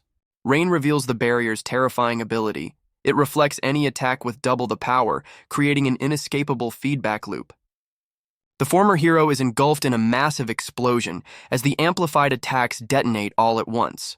Rain stares in disbelief, convinced he has finally overwhelmed his formidable rival. The second-ranked hero is left speechless as Alan emerges from the blast without a single scratch. With a confident smirk, Alan reveals his opponent's complex trap has given him the perfect opening. His rival is left reeling, unable to process how Alan emerged from the inescapable trap completely unharmed. Alan explains that since dodging or defending was futile, he opted to dismantle the entire attack at once. He reveals his counterattack, using his primordial holy sword to effortlessly cut down the closest orbs of light. He then dispatched the distant orbs using precisely aimed vacuum blades fired from his weapon, Odin. The seemingly devastating explosion was just a controlled manipulation of air currents designed to fool his opponent. The former hero reveals the true nature of his trap. He left pockets of vacuum where the orbs once were. The second-ranked hero grits his teeth in frustration, finally realizing he was cleverly tricked into hitting himself. Alan smirks, acknowledging that his rival is quick to catch on. Rain grits his teeth, vowing that their battle is far from over. Without hesitation, the second-ranked hero lunges forward in a whirlwind of motion. The two rivals meet in another furious clash of blades, sparks flying from the impact. The former hero turns his back, walking away as if the fight is already decided. Rain watches in disbelief, refusing to accept his opponent's dismissive gesture. He lunges forward, desperately trying to land a blow on the retreating Alan. The second-ranked hero's face twists in frustration as his attack fails to connect. Alan easily evades, leaping over his opponent with a graceful and powerful kick. The stark contrast in their expressions reveals the massive gap in their abilities. Alan deflects his rival's blade with a casual but powerful kick, showing his complete control. The former hero effortlessly outmaneuvers his opponent, turning the duel into a one-sided lesson. He sends Rain flying backward, completely breaking his rival's stance and composure. With incredible agility, Alan lands perfectly on Rain's sword, using it as a temporary perch. The former hero reveals he has already predicted every one of his opponent's moves. Rain can only watch in disbelief as Alan counters and evades with flawless precision. He then unleashes a barrage of strikes, moving so fast he appears to be in multiple places at once. A final decisive kick sends the second-ranked hero spinning through the air, completely defeated. Rain's face is a mask of shock and disbelief, while Alan remains utterly unfazed by the confrontation. The former hero dives in for the final strike, his expression showing the fight is officially over. Alan delivers a final, powerful kick, sending the second-ranked hero crashing to the ground. Rain kneels in utter defeat as Alan stands victorious, the duel officially over. A broken hero asks his rival why, after everything, he still can't win. He angrily questions how Alan, who abandoned his title, can still be so much stronger. Rain concludes that if defeat is his only outcome, then he was never fit to be a hero. The former hero calmly addresses his defeated rival by name, his expression unreadable. Rain looks up, desperately asking why Alan chose to betray their cause. Alan calmly reminds him that he was the one who was betrayed first, but Rain refuses to accept this, insisting that Alan's heart and soul are still that of a hero. He declares that Alan remains the strongest hero, offering his own survival as proof of his rival's mercy. He reveals his new mission, to help the young demon lord realize her dream of coexistence. The former hero clarifies that abandoning his title doesn't mean he's become their enemy. The defeated hero questions this seemingly impossible dream, admitting it would be a wonderful reality. Alan admits he had doubts, but this battle has solidified his resolve to forge his own path. With a confident smirk, he declares that titles are meaningless and Rain can call him whatever he wishes. Rain has an epiphany, realizing that Alan's selfless desire for others' happiness is the true mark of a hero. As his group departs, Alan vows to remain the strongest hero, leaving his defeated comrades behind. Sometime later, Lilith approaches the two heroes, asking if their wounds have fully healed. Rain confidently confirms their recovery, reminding her that heroes are exceptionally resilient. For the final time, Rain asks if his rival will return, but Alan firmly rejects the offer. His new goals set. Alan gives the flustered demon lord a pat on the head, explaining this is why he chose to support her. Rain correctly guesses that Alan is referring to her dream of coexistence between all races.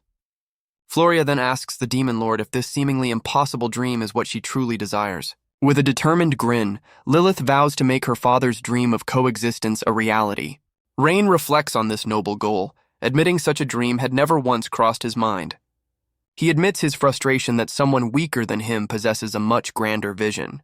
The second-ranked hero observes their dynamic, comparing it to that of a master and pupil or even family. Lilith overhears and defensively insists that she is also growing much stronger. The suggestion of a sibling relationship leaves both Alan and Lilith completely bewildered. The two point at each other, simultaneously questioning what part of their dynamic could ever be considered familial. Floria casually dismisses Lilith's concern, stating she's not weak enough to be incapacitated by their fight. The virtuous hero smirks, amused by how perfectly in sync Alan and Lilith were in their earlier confusion. With unwavering confidence, Floria calmly acknowledges that she was indeed defeated in their battle. Lilith remains unimpressed, questioning how the hero can be so composed after such a clear loss. The hero's conviction is revealed. Her black and white view of justice remains unshaken, regardless of the outcome. Rain apologizes for his selfish actions, but Floria reassures him that no apology is necessary. She places her complete faith in her partner, agreeing to acknowledge Alan's group if Rain deems them worthy. Alan observes their close bond, noting the immense trust Floria has in her fellow hero. The conversation is overheard by a less than pleased Lilith and Alan, who realize they're the topic of discussion. Stepping forward with newfound confidence, the Demon Lord makes the two heroes an audacious offer to join her side. The two heroes are stunned by the offer, reminding the Demon Lord of their allegiance. Lilith challenges their black and white view, suggesting both sides have non-negotiable goals and dreams. The Demon Lord envisions a future where former enemies join forces, prompting a hesitant agreement from Rain.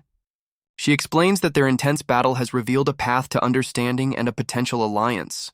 Her true motive is revealed. She believes this alliance would finally bring Alan peace of mind. The former hero is taken aback, realizing her audacious offer stems from genuine concern for him. Alan warmly agrees, admitting that the strength of his former comrades has always been a source of reassurance. Despite the heartfelt moment, Rain gently rejects the offer, citing their duty to protect humanity. Rain now understands Alan's decision, acknowledging the Demon Lord's remarkable character. With unwavering pride, Alan declares his role as her subordinate, confident she will one day become the great Demon Lord. Rain acknowledges Lilith's offer, admitting her dream of coexistence is a serious and worthy goal. He then offers his and Floria's future assistance, promising to help when the time is right. Floria readily agrees with her partner, confirming their new understanding with a confident smile. The Demon Lord is overjoyed by their support, her face lighting up with renewed hope. Alan then turns to his former rival, making a surprising confession that he has always been jealous of Rain. A flashback reveals the lonely burden of his past, fighting countless battles without anyone to rely on. He confesses that he was constantly plagued by the fear of betrayal, making him envious of those with trusted allies. Rain looks on with new understanding, but Alan points out that his rival now has the very thing he envied, a team he can trust. The Demon Lord, however, erupts in frustration, reminding everyone that her journey has only just begun. Alan smirks, dryly noting that while Sarah is reliable, Lilith is still far too weak for him to relax just yet. Sarah reaffirms her unwavering loyalty, vowing to follow Alan for the rest of her life. With the battle concluded, Alan watches as his former comrades prepare to depart. The two heroes bid a swift farewell, disappearing in a flash of light. Floria offers a parting warning, promising to return if they step out of line. Left in the aftermath, a weary Lilith remarks on the intensity of the recent confrontation. She quickly snaps back to business, reminding Alan of his duties as her subordinate. The demon lord then shyly admits that she doesn't mind their current living arrangement. Getting defensive, she insists that she is also trying her best to grow stronger. Her flustered reaction brings a smile to Alan's face, who finds their life together quite comfortable. Pleased by his response, Lilith gives him a smug and satisfied grin. Lilith is flustered, unsure how to respond to the hero's comments. Time passes, and the demon castle stands tall against the backdrop of a cloudy sky. The scene shifts to a desolate, rocky landscape, hinting at a new location. The imposing facade of the demon castle is shown in detail, emphasizing its grandeur. Inside the castle, Lucifer receives a report from a subordinate. Lucifer inquires about the identities involved in the report. The subordinate reveals information about an alliance between a demon lord and a hero on the northern frontier. The subordinate identifies the individuals as Lilith and Alan. Lucifer reacts with surprise upon hearing Alan's name, recognizing him as the strongest hero. Lucifer contemplates the implications of this unexpected alliance.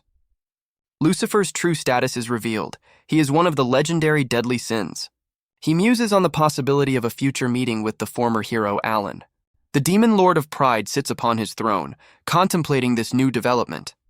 His reputation is made clear. He is the strongest demon lord in the entire realm. The scene shifts dramatically as a powerful explosion tears through a rocky landscape. In the midst of the chaos, Alan is locked in a fierce duel with a mysterious new female warrior. The unknown woman looks on in alarm as intricate magic circles materialize around her. Alan presses his advantage, dashing forward with incredible speed to close the distance. The two opponents lock eyes, a silent challenge passing between them in the heat of battle. Their blades meet in a furious clash, sending a shower of sparks across the battlefield. Alan calmly suggests they take a break, bringing their intense training session to a halt. Lilith collapses to the ground in a dramatic tantrum, declaring she's completely exhausted. Her former hero tutor is completely unfazed, questioning if she ever learns that such theatrics won't work on him. The demon lord boasts about her progress, proudly citing her victory against the hero Floria. But Alan immediately deflates her ego, reminding her she only won with Sarah's help. He then drops a bombshell, revealing to a stunned Lilith that Floria wasn't even fighting seriously. Sarah silently confirms this, having already sensed the truth about their opponent's restraint. The demon lord is left utterly bewildered, demanding to know how they could possibly know that. Alan explains their shared history with Floria, revealing that if she had been serious, neither of them would have survived. He reveals that Floria's uncharacteristic calmness was the only reason he believed they had a chance to win. Lilith contemplates Alan's words, realizing the challenge ahead. Alan explains Floria's true power and the danger she represents. Alan clutches a mysterious artifact, hinting at future plans. The trio discusses their next move, acknowledging the need for action. Alan reveals the existence of powerful demon lords known as the Deadly Sins. Silhouetted figures of the Deadly Sins are revealed, emphasizing their ominous presence. The 7 Deadly Sins are named, highlighting their individual titles. Alan reveals he has fought a deadly sin before, raising questions about the encounter. Alan explains the immense threat posed by the Deadly Sins if they unite against humanity. Lilith acknowledges the inevitable clash with the Deadly Sins if they pursue their goals. As their discussion ends, a mysterious scroll suddenly drops from the sky, landing at their feet. Alan identifies the messenger as a crow, a common method of communication among demons. The former hero watches the bird fly away, wondering about the unexpected delivery. Lilith questions Alan's strange silence as he examines the mysterious message. He teases her, feigning surprise that she has someone to contact, which only infuriates the demon lord. Alan's expression turns serious as he claims the message for himself. He clarifies that while he may not have friends, he does have subordinates, deducing the letter is for them. A curious Lilith presses him for details, demanding to know who sent the message. The former hero reveals the sender's name with a grim tone, the infamous demon lord Lucifer. Lilith's eyes widen in utter shock, stunned to hear the name of such a powerful figure. Alan grins, telling Lilith she should be happy to get an early chance to meet the Deadly Sins. The scene shifts to a bustling demon city as Alan reveals the scroll is a direct invitation from Lucifer. Now cloaked, the former hero observes the streets, taking in the sights of a city run by demons. He casually mentions to his companions that he's visited this city many times before. Alan notes that he and Sarah are likely the only humans present, making their cloaks essential for blending in. He reflects on a familiar thought, that the only true difference between humans and demons is their appearance. Lilith immediately refutes his point, listing the biological differences between the races. The former hero counters, pointing out that the demons are living normal, peaceful lives, just like humans. He questions the morality of his former role, wondering what separates a hero from a demon lord if both disrupt peaceful lives. Sarah snaps him out of his deep thoughts, informing him they are about to arrive at their destination. Inside a grand hall, an impatient voice calls out, trying to get the meeting started. Beelzebub, the demon lord of gluttony, questions the point of their repetitive meetings. The demon lord of sloth, Belphegor, complains about the inconvenience, clearly wishing she were elsewhere. Asmodeus, the demon lord of lust, observes the bickering with a calm and knowing smile. Next is Andras, the demon lord of wrath, whose stoic expression reveals nothing of his thoughts. The fierce Leviathan, demon lord of envy, glares from the side, her gaze sharp and intense. Mammon, the demon lord of greed, flashes a wide, unsettling grin, clearly enjoying the tension. Lucifer, the demon lord of pride, explains their gathering serves a purpose, to remind the world of their power. This is the Deadly Sins Convention, a gathering of the realm's most powerful demon lords, established 50 years prior. Seated around a grand table, Lucifer formally thanks his powerful peers for attending despite their busy schedules. Lucifer apologizes for the dull meeting, revealing he's invited special guests to make things interesting. The other demon lords react with confusion, questioning who these mysterious guests could be. He warns his peers to be prepared as the grand doors swing open to reveal the newcomers. The demon lord of pride formally welcomes Alan, Sarah, and Lilith into his domain. Now seated at the grand table, Lilith greets Lucifer, indicating a past connection between them. The host confirms they received his invitation, his gaze fixed on the unexpected new arrivals. His attention then shifts to Lilith, commenting with a knowing smirk that she's grown since their last encounter. The young demon lord retorts that a century is a short time for demons, pointing out that he hasn't changed either. The tense reunion is interrupted as Beelzebub slams his fist on the table, demanding Lucifer explain the situation. His furious gaze lands on Alan, pointing out the unacceptable truth that one of their guests is a human. Beelzebub furiously demands Lucifer explain why a hero has been brought into their private gathering. The demon lord of pride calmly confirms Alan's identity, introducing him as the legendary strongest hero. Asmodeus remarks with amusement that inviting a hero was certainly an unexpected and intriguing twist. Belphegor silently assesses the newcomer, sensing an immense hidden power that rivals anyone in the room. Lucifer smirks, pleased that his shocking revelation has captured everyone's undivided attention. Beelzebub realizes with a grimace that the power of both Lucifer and Alan far surpasses the other demon lords. Lucifer formally greets his guest, acknowledging that it's an honor to finally meet the famous hero in person. Alan returns the greeting, admitting he never imagined their first meeting would happen under these circumstances. The demon lord of pride points out that Alan seems unusually thrilled by this tense encounter, catching the hero off guard. Alan clenches his fist, recognizing he's now face-to-face with his counterpart, the strongest demon lord in the realm. The former hero snaps back to reality, caught off guard by Lucifer's pointed observation. But Beelzebub interrupts, demanding Lucifer explain his true intentions for bringing them here. His furious gaze then shifts, questioning the unbelievable sight of Lilith and Alan standing together. Lilith boldly declares that the strongest hero is now her subordinate, a claim that Beelzebub finds laughable. The demon lord of gluttony scoffs in disgust, mocking the great demon lord's daughter for relying on a hero. He taunts her further, suggesting she begged for help and that her weakness is a disgrace to her father's name. The insults prove too much for Lilith, who is barely restrained by Sarah from launching an attack.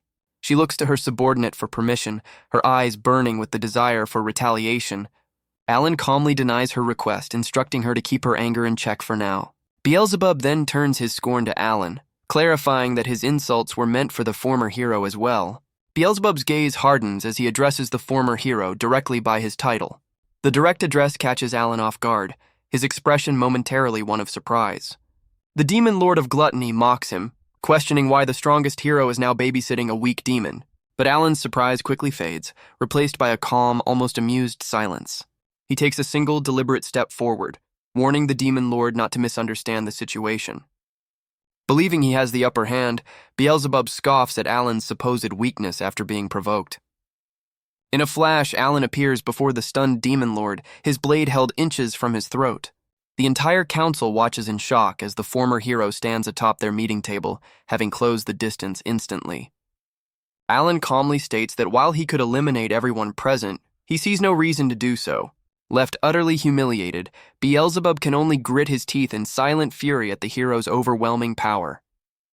Alan calmly reminds the council of a key rule: a deadly sin's power can only be taken by another demon. He then declares his unwavering confidence in Lilith, vowing to train her until she becomes the strongest great demon lord. The former hero clarifies that defeating the deadly sins is not his job, but Lilith's. Lucifer smirks, questioning if Alan truly believes Lilith can defeat them all. Alan corrects the assumption, stating he's not her subordinate but a friend who shares her father's dream. Lilith is completely stunned by this sudden redefinition of their relationship. Lucifer's interest is piqued as he questions the nature of the great demon lord's ideal. Alan lets out a soft laugh, which only infuriates the still humiliated Beelzebub. The former hero realizes with a jolt that Beelzebub is completely unaware of the great demon lord's true dream. Alan calmly states that their objective here is to make that very dream known to everyone present. Standing atop the table, Alan boldly declares their ultimate goal: the coexistence of all races. The other demon lords react with a mixture of confusion and contempt at this unfamiliar concept. The former hero explains that unifying the demon realm is the first step, asking for their strength in this cause. He then issues a chilling ultimatum, vowing to take their power if they dare to resist. Beelzebub scoffs at the threat, mocking Alan for his aggressive words despite his heroic past. The demon lord of gluttony's fury ignites, challenging the former hero to a battle right then and there. Lilith and Sarah watch with wide-eyed concern as the tension in the room escalates dramatically. But Alan calmly sheathes his sword, stating he has no interest in fighting them at this moment. His expression hardens as he adds a dangerous condition: if they insist, he will gladly accept their challenge. A tense standoff ensues, with the former hero facing down the enraged demon lord of gluttony. Lucifer calmly steps in, acknowledging the former hero's bold declaration and suggesting they halt the confrontation. The demon lord of pride reminds everyone of their pact, which forbids any combat during their meetings unless provoked. A frustrated Beelzebub grumbles, annoyed that his chance to fight has been spoiled. The demon lord of gluttony scoffs at the hero, dismissing his words as nothing more than trickery. Alan smirks, realizing Beelzebub's insults were a deliberate attempt to provoke a fight. With the tension diffused, Lucifer abruptly ends the meeting, much to the confusion of the other demon lords. Alan's expression hardens as he sarcastically agrees that they should all try to be good friends. Later, as they walk through the city, Lilith angrily calls out Alan for what she perceives as unfairness. She furiously reminds him that he told her to stand down, yet he immediately jumped into the fray himself. Alan casually admits he was seriously considering taking them all on, leaving his companions stunned by his audacity. Sarah questions his restraint, wondering why he didn't just defeat Beelzebub on the spot.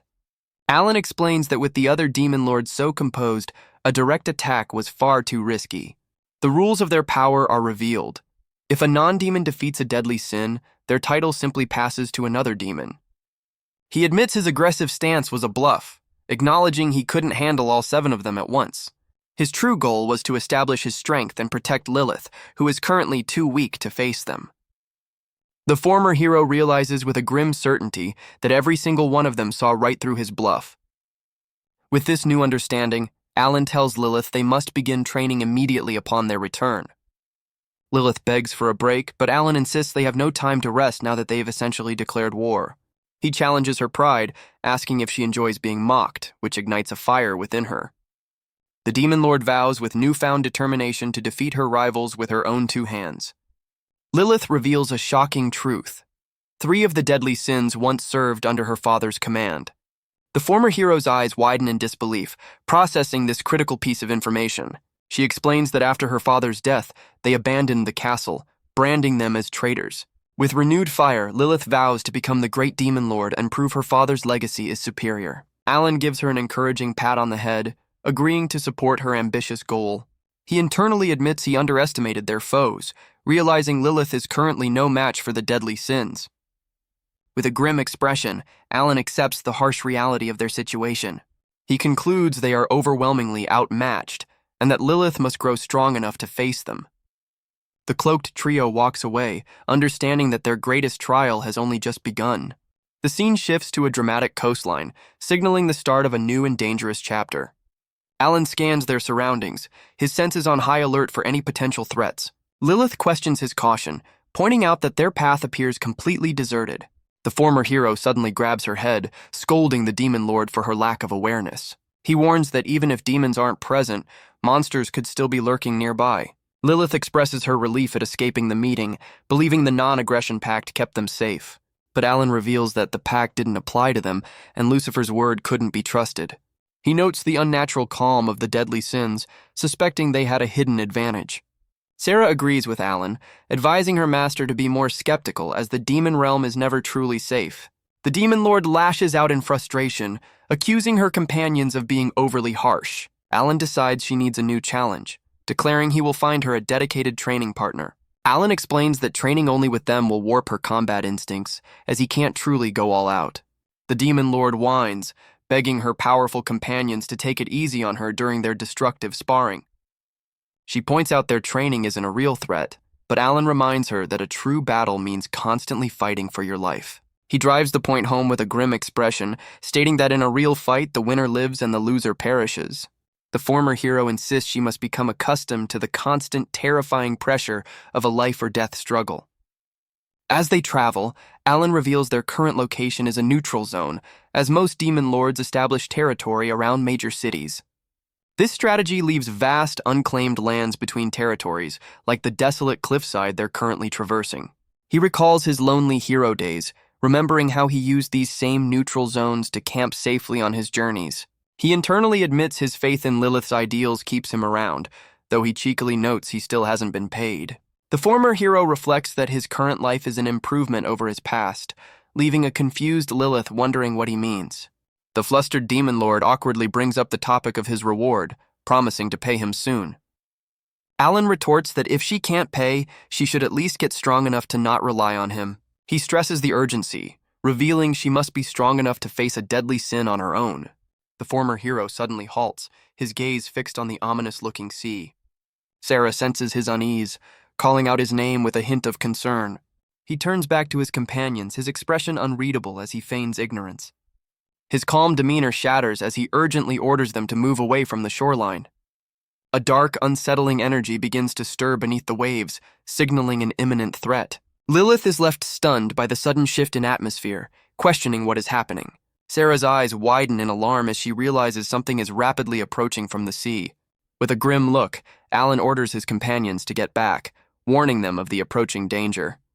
A monstrous, multi-eyed kraken bursts from the churning sea, its immense size casting a shadow over them. Unfazed, Alan identifies the terrifying beast, confirming it is indeed a kraken. The loyal maid recognizes the creature from legend, identifying it as the Lord of the Sea Monsters. The demon lord is completely stunned, admitting she's never seen such a creature in her life. Her mind races with suspicion, immediately blaming Lucifer for setting this monstrous trap. She realizes such a creature requires immense magical energy, questioning who could possibly be fueling it. The former hero disagrees, suggesting the beast is a stray that was drawn to a natural source of magical energy. The demon lord recoils in shock, realizing with horror that she is the magical bait the beast is after. The colossal beast unleashes a devastating attack, its tentacles smashing into the ground with explosive force. Sarah expresses her gratitude to Alan for his timely intervention. Leaping through the air with his companions, Alan notes the surprising force behind the kraken's attack. The demon lord complains loudly, frustrated by her current undignified situation. A massive tentacle smashes the ground where they stood moments before, demonstrating the beast's raw power. Alan reveals a hero's secret. He stores his holy sword inside his body, limiting its full potential. With incredible agility, he effortlessly evades the kraken's relentless barrage of attacks. He smirks at the complaining demon lord, cheekily offering to leave her behind if she can't endure it. The high-speed evasions leave Lilith completely dizzy and disoriented. The former hero casually sidesteps another devastating blow, narrowly avoiding the impact. After landing, Alan checks on a dazed Lilith, who seems completely out of it from the ordeal. A frustrated Lilith yells at Alan as he effortlessly carries her through the chaotic battle. The former hero reveals this was his plan all along, seeing the beast as the perfect impromptu training partner. Sarah offers a cold but practical suggestion, noting it would be more efficient to just throw Lilith into the fight. Now on the ground, Lilith complains about getting wet while Alan observes Sarah's strict approach to her training. Facing the colossal beast, the Demon Lord vows to make her displeasure known to Alan later. The Kraken unleashes a furious barrage of tentacles, filling the air with a flurry of motion. With newfound resolve, Lilith summons her powerful demon sword of demise ready to fight back. She finds herself surrounded by the beast's relentless assault, forced to defend against a storm of attacks. The Demon Lord defiantly declares that such a simple-minded assault will no longer be enough to defeat her. With a burst of speed, Lilith lunges forward, ready to unleash her counterattack against the sea monster. She unleashes a powerful slash, effortlessly severing several of the Kraken's massive tentacles. But her victory is short-lived as the beast retaliates, releasing a cloud of dark ink. Suddenly, she's yanked backward, caught completely off guard by an unseen force. Alan swoops in at the last second, pulling her out of the rapidly expanding cloud. Sarah quickly identifies the substance, covering her mouth as she warns Alan about its properties. The former hero reveals the ink as a potent neurotoxin, capable of paralyzing anyone who touches it. Now trapped in the toxic mist, Lilith realizes her senses are failing and the Kraken has vanished from sight. Blinded and disoriented, she's struck by a powerful blow from the hidden beast. To her horror, she realizes the severed tentacles are rapidly regenerating, making the monster seemingly invincible. But instead of despairing, Lilith uses the beast's own regenerating limb as a springboard for her next attack. Lilith carves through the regenerating tentacles, turning the chaotic battlefield to her advantage. She deduces that the beast's constant regeneration has drained its magic, finally exposing its vulnerable core. With a final determined cry, she dives toward the sea monster, aiming to deliver the finishing blow. The Demon Lord and the Kraken lock eyes, a moment of tense stillness before the decisive strike. But her attack is interrupted as a mysterious, complex magic circle suddenly appears, trapping them both. A strange power floods Lilith's body, leaving her and a watching Alan completely bewildered by this new development. A new figure appears within the circle, casually observing the scene with an air of understanding. The newcomer reveals his motive, stating that the Kraken's defeat would interfere with his future business plans. Sarah's eyes widen in recognition, realizing the identity of their unexpected guest. The mysterious figure lands gracefully on the magic circle, making his grand entrance into the fray. Alan greets the newcomer with a familiar smile, indicating he knows her. He calls out her name, Rampo, as she stands confidently on the magic circle. The 12th-ranked hero, Rampo, turns and respectfully greets her former senior, Alan. She cheerfully notes their reunion must be fate, unfazed by the chaotic scene. Rampo's power is revealed. Her holy sword Kairos has frozen both Lilith and the Kraken in time. The former hero seems impressed, acknowledging that she's clearly learned from his past lessons. Her technique is a clever manipulation of space-time, concentrating her power to extend its duration. Rampo cheekily credits her own motto of efficiency and profit, denying Alan taught her everything. A furious Lilith, completely paralyzed except for her mouth, demands to know who this person is. The new hero sighs with mild annoyance, seemingly unconcerned by the Demon Lord's outrage. Rampo coldly threatens to silence the outraged Demon Lord for interrupting her reunion with Alan. Alan calmly addresses his former junior, asking her to release his companion from her time-stopping spell. With a simple command, Rampo releases her hold on time, freeing both the Demon Lord and the Kraken. The moment time resumes, the Kraken unleashes a powerful attack, which Lilith swiftly parries. Alan once again swoops in, pulling the Demon Lord out of the path of a devastating tentacle strike. The force of the evasion sends a startled Lilith tumbling through the air. Despite the chaos, Alan offers a rare compliment, acknowledging that Lilith has indeed grown stronger. The Demon Lord, however, seems less than pleased by his praise, turning away with a pout. With the immediate threat seemingly gone, Alan questions Rampo about how much she knows of his recent activities. Rampo reveals she knows everything, from his betrayal by the kingdom to his alliance with the young Demon Lord. Alan questions his former junior's sudden appearance and her reasons for interfering with the Kraken. Rampo smugly reveals that information is her greatest weapon, both in battle and in business. She explains her true motive. The Kraken's regenerating limbs are a valuable resource she intends to profit from. Lilith realizes with annoyance that the new hero is driven entirely by business, not justice. With a calm smile, Alan formally introduces his former colleague, the hero Rampo. A frustrated Lilith points at the newcomer, demanding Alan explain who this mysterious hero is. Rampo coldly dismisses the Demon Lord's outburst, calling her a mannerless child. The insult ignites Lilith's temper, but Rampo only mocks her for her childish reaction. Alan steps in to de-escalate, teasing Lilith that she's about to cry, which she vehemently denies. Rampo reluctantly agrees to stop, but only because her former senior Alan requested it. The new hero affectionately clings to Alan's arm, professing her deep respect for her former senior. Alan explains that unlike other heroes who follow the kingdom's orders, Rampo operates as an independent contractor. This special arrangement allows her to cooperate with the kingdom in her own unique way. In fact, she's the only hero who works independently, earning money by dealing with humans, demons, and demi-humans alike. She reassures the group of her neutrality, confirming she has no orders to oppose them and knows their full story. Alan breathes a sigh of relief, cheekily noting that he's glad they won't have to save up money to fight her. She smirks, noting that making an enemy of the strongest hero would be an unprofitable venture, and asks what they've been doing. After a moment of consideration, Alan agrees that their recent encounter was indeed perfect for gaining combat experience. After hearing about the Deadly Sins convention, Rampo reveals she knows the perfect training partner for Lilith. She confidently promises this new training partner will be far tougher than the Kraken and offers to lead the way. The group arrives at an impressive castle, their new destination. Grand doors swing open, revealing the path into the castle's throne room. Rampo apologizes for their tardiness as they enter a grand throne room. Seated on a throne is Levia, a B-rank demon lord who welcomes Rampo and eyes her new guests. Alan observes the new demon lord, admitting to himself that he knows little about her capabilities. He questions why Levia would so easily welcome potential enemies into her domain. Rampo casually introduces her companions as friends, specifically pointing out the famous hero, Alan. Levia admits to feeling an overwhelming sense of awe, clarifying she has no intention of fighting the legendary hero. Alan pats a disgruntled Lilith on the head, explaining they are only there to train. The demon lord erupts in frustration, angrily reminding Alan of her authority over him.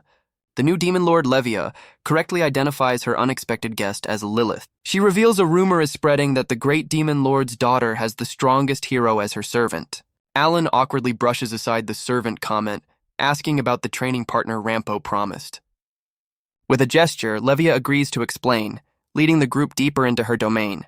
She reveals a hidden area beneath her castle, inherited from a predecessor, now home to a troublesome monster. The group descends into a long, dark corridor, the air thick with ancient mystery.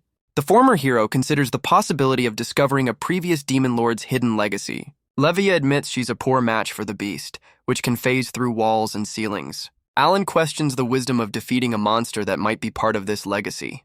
But Levia insists, stating she'd rather have the unknown threat eliminated from her castle. Levia reveals her true motive. With the monster gone, she can finally focus on her business partnership with Rampo. The narration explains that Levia, lacking the power to challenge the Deadly Sins, chose to secure her territory through commerce. Alan recalls what he learned on the way. Levia chose to pursue wealth over power to protect her status and territory. Their shared interest in commerce is what brought them together, with Rampo making a business proposal that forged their alliance. Levia leads the group to a massive, reinforced door, announcing they have arrived at their destination. Alan confirms with Levia that the troublesome monster is sealed behind these very doors.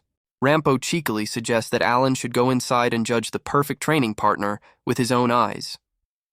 After a brief moment of consideration, the former hero agrees to his junior's proposal. Rampo expresses her complete confidence, noting that since her senior is the strongest, there's nothing to worry about.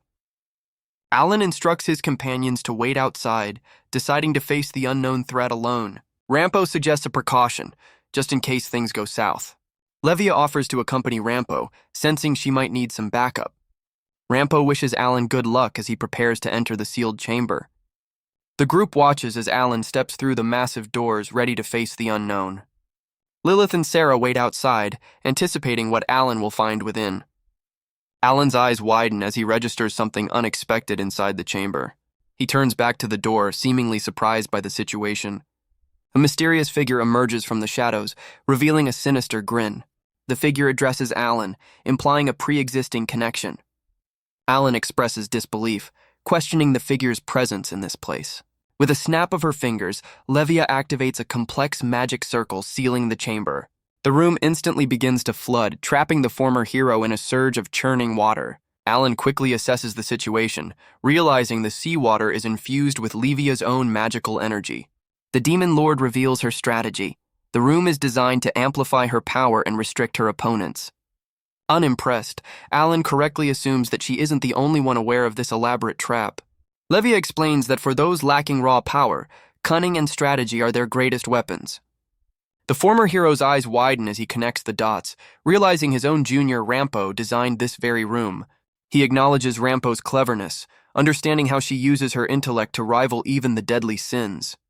A familiar voice apologizes from afar, explaining that this betrayal is simply a matter of business. Alan looks up with a knowing expression, calmly asking if his former junior is watching the show. Levia reveals the terms of her contract to find a suitable test subject for this very room. Rampo reassures him that his companions are safe, but only until the battle is over. The former hero's first concern is for his companions, questioning if they are truly safe from the betrayal. Levia offers a chilling promise, vowing to eliminate his friends after he's gone so he won't be alone. Alan smirks, completely unfazed, stating that a simple trap like this is hardly enough to earn him the title of strongest. The monstrous figure dismisses his confidence, eager to prove the hero wrong. His confidence is shattered as a monstrous, shadowy creature phases directly through the wall behind him. The former hero is caught off guard, suspended in the churning water as the beast emerges. The true monster is revealed. A colossal, armored shark-like beast, the perfect predator for this aquatic trap.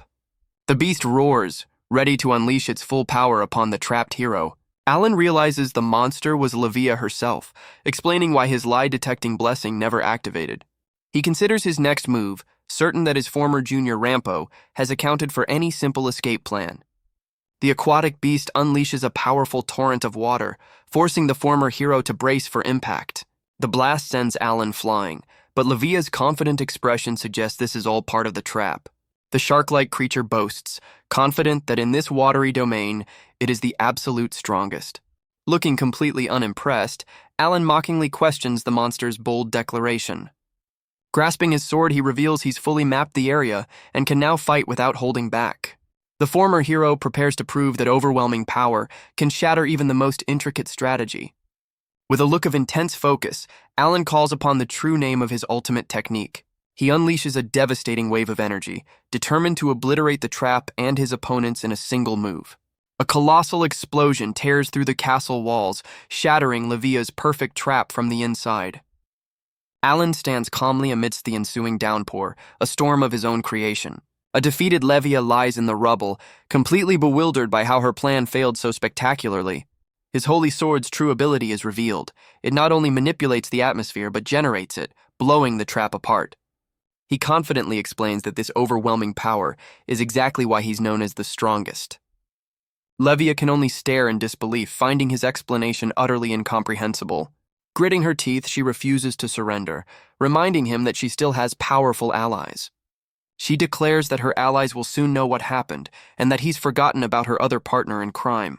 Levia calls upon her final hope, the hero who orchestrated this entire betrayal, Rampo. As if on cue, Rampo arrives in the destroyed chamber, prepared to face her former senior. Rampo turns away, calmly stating that Levia's request will not be granted.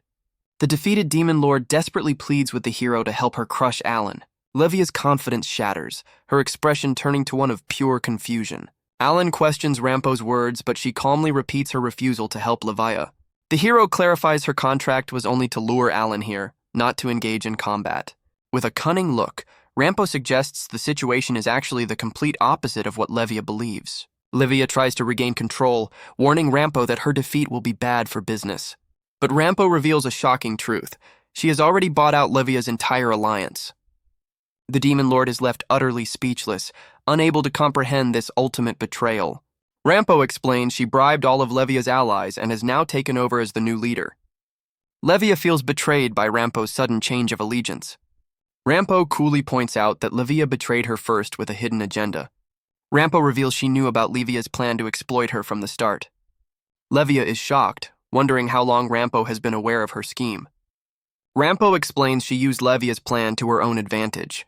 Levia frantically tries to apologize and salvage the situation. Rampo stands firm, her expression unreadable. Rampo explains that trust is paramount in business, and Livia has broken that trust. Rampo swiftly takes action, suggesting consequences for Livia's betrayal. Rampo declares the deal is off and claims what remains of Livia's assets.